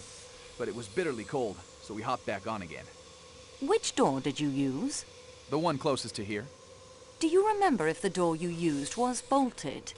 Yes, I seem to remember it was. At least there was a kind of bar that fitted across the handle. Did you replace the bar when you returned to the train? You know, I don't think I did. I remember now. I left it unbolted for you. Say, listen, since we know that Ratchet was really that swine Cassetti, there's something you should know. Yes? One night, late, after he'd received those threatening letters, I heard him working at my typewriter. He never did that. He always dictated his letters to me. From then on, Wherever we were, he insisted on access to the safe. Whatever that document was, it was important enough that he traveled with it wherever we went. If there wasn't a safe available, he had one installed. I know for a fact he had one installed in the security room in the baggage car. I saw it when we were loading his crate. Do you have the combination? If he didn't trust me to type it for him, you really think he'd give me the combination? Merci, monsieur. Yeah, he has a point. He's not gonna do that. Like, Ratchet, if anything, is a smart guy. Oh, wait, I forgot. His shoes. My bad. Poirot could see at once that these are the shoes of a man much too small to have made the footprint. Okay, too small. All right, not you. Masterman and Foscarelli, are you guys here? You are here. Yes, miss? Monsieur Masterman? Yes. My name is Antoinette Marceau. I'm assisting Monsieur Poirot. Another long conversation. I should have clicked on it. Yes, the attendant has explained that to me. The service is quite good. It's okay. Last convo for tonight. Good service. I'll leave the Count and Countess for next week. Thank you. I would like to ask you some questions. Yes, I expect you would. I shall help in any way I can. You are the valet of Monsieur Ratchet. Yes, May I have your passport, please? of course. Here you are. Your full name, age, and address. Edward Henry Masterman, 51. 21 Friar Street, Clerkenwell. When did you last see Monsieur Ratchet? It must have been about 9:35 or 9:40 last night, miss. I'd like to take your fingerprints. That's a rather messy procedure, isn't it? Do you have something I might wipe my hands on afterwards? Yes, I do. Napkins? A wet cloth was beyond your capabilities? Well, I suppose they will have to do. Thank you. I mean, you have a bathroom. Like, literally, like, I mean, you have a wash basin area, like, right over here. You can just go in later to wash your hands. Tell me what happened when you saw Monsieur Ratchet. I went into Mr. Ratchet as usual, miss, and attended to his wants. Yeah, you're a murder suspect. What Seriously, what are you expecting? I'm not gonna treat you like royalty. Miss, put his dental plate in water and see that he had everything he needed. Also, I mean, the princess did it. She had no complaints. Manner the same as usual. Well, miss, I think he was upset. In what way upset? Over our letter he'd been reading. He asked me if it was I who had put it in his compartment. Of course, I told him I hadn't done any such thing, but he swore at me and found fault with everything I did. Did your master ever take a sleeping draught? Always when traveling by train, miss. He said he couldn't sleep up. Is it pronounced like that? Draft? Is it not like draught? Sorry to say. Did he take it last night? I always pronounce it like sleeping draught. Put it on the table for him. Though I didn't actually see. So you're supposed to pronounce it like draft?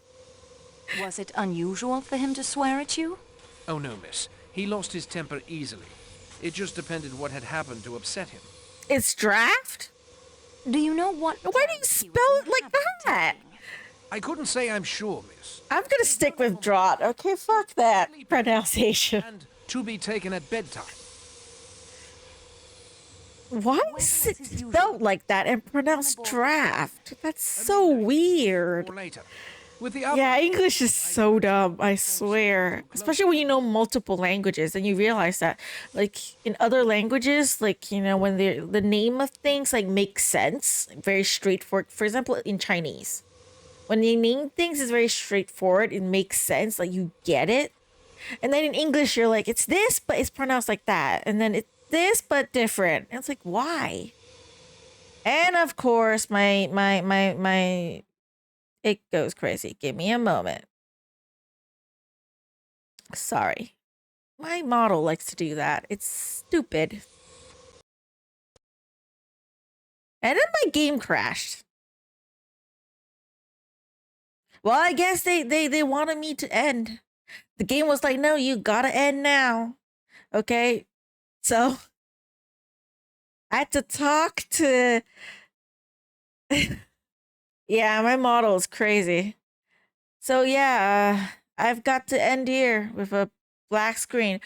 Well, thankfully I didn't do much after I saved, but I need to talk to people. I need to take some fingerprints again, and all that kind of stuff, which I will do it tomorrow or later on today because it's 12:49 a.m. Okay, I'm not gonna redo it tonight. It's close to like 3 hours since I've been streaming, so or stream time starts to actually over 3 hours. So I'm gonna do it tomorrow. Okay, the VOD for this is already 3 hours long since I didn't take any breaks today.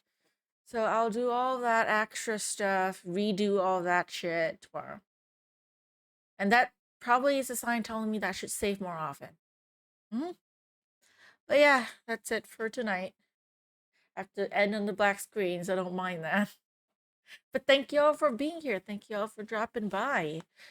Sturm, Herma, the Hermit Gamer, go see Ozzy who went to bed. Barnaby who showed up earlier, and of course anyone who is like watching, you're lurking, you're watching the VOD. Know that I appreciate all of you. Those of you watching YouTube, thank you all so much for watching. I'll see you in the next video. Until then, take care.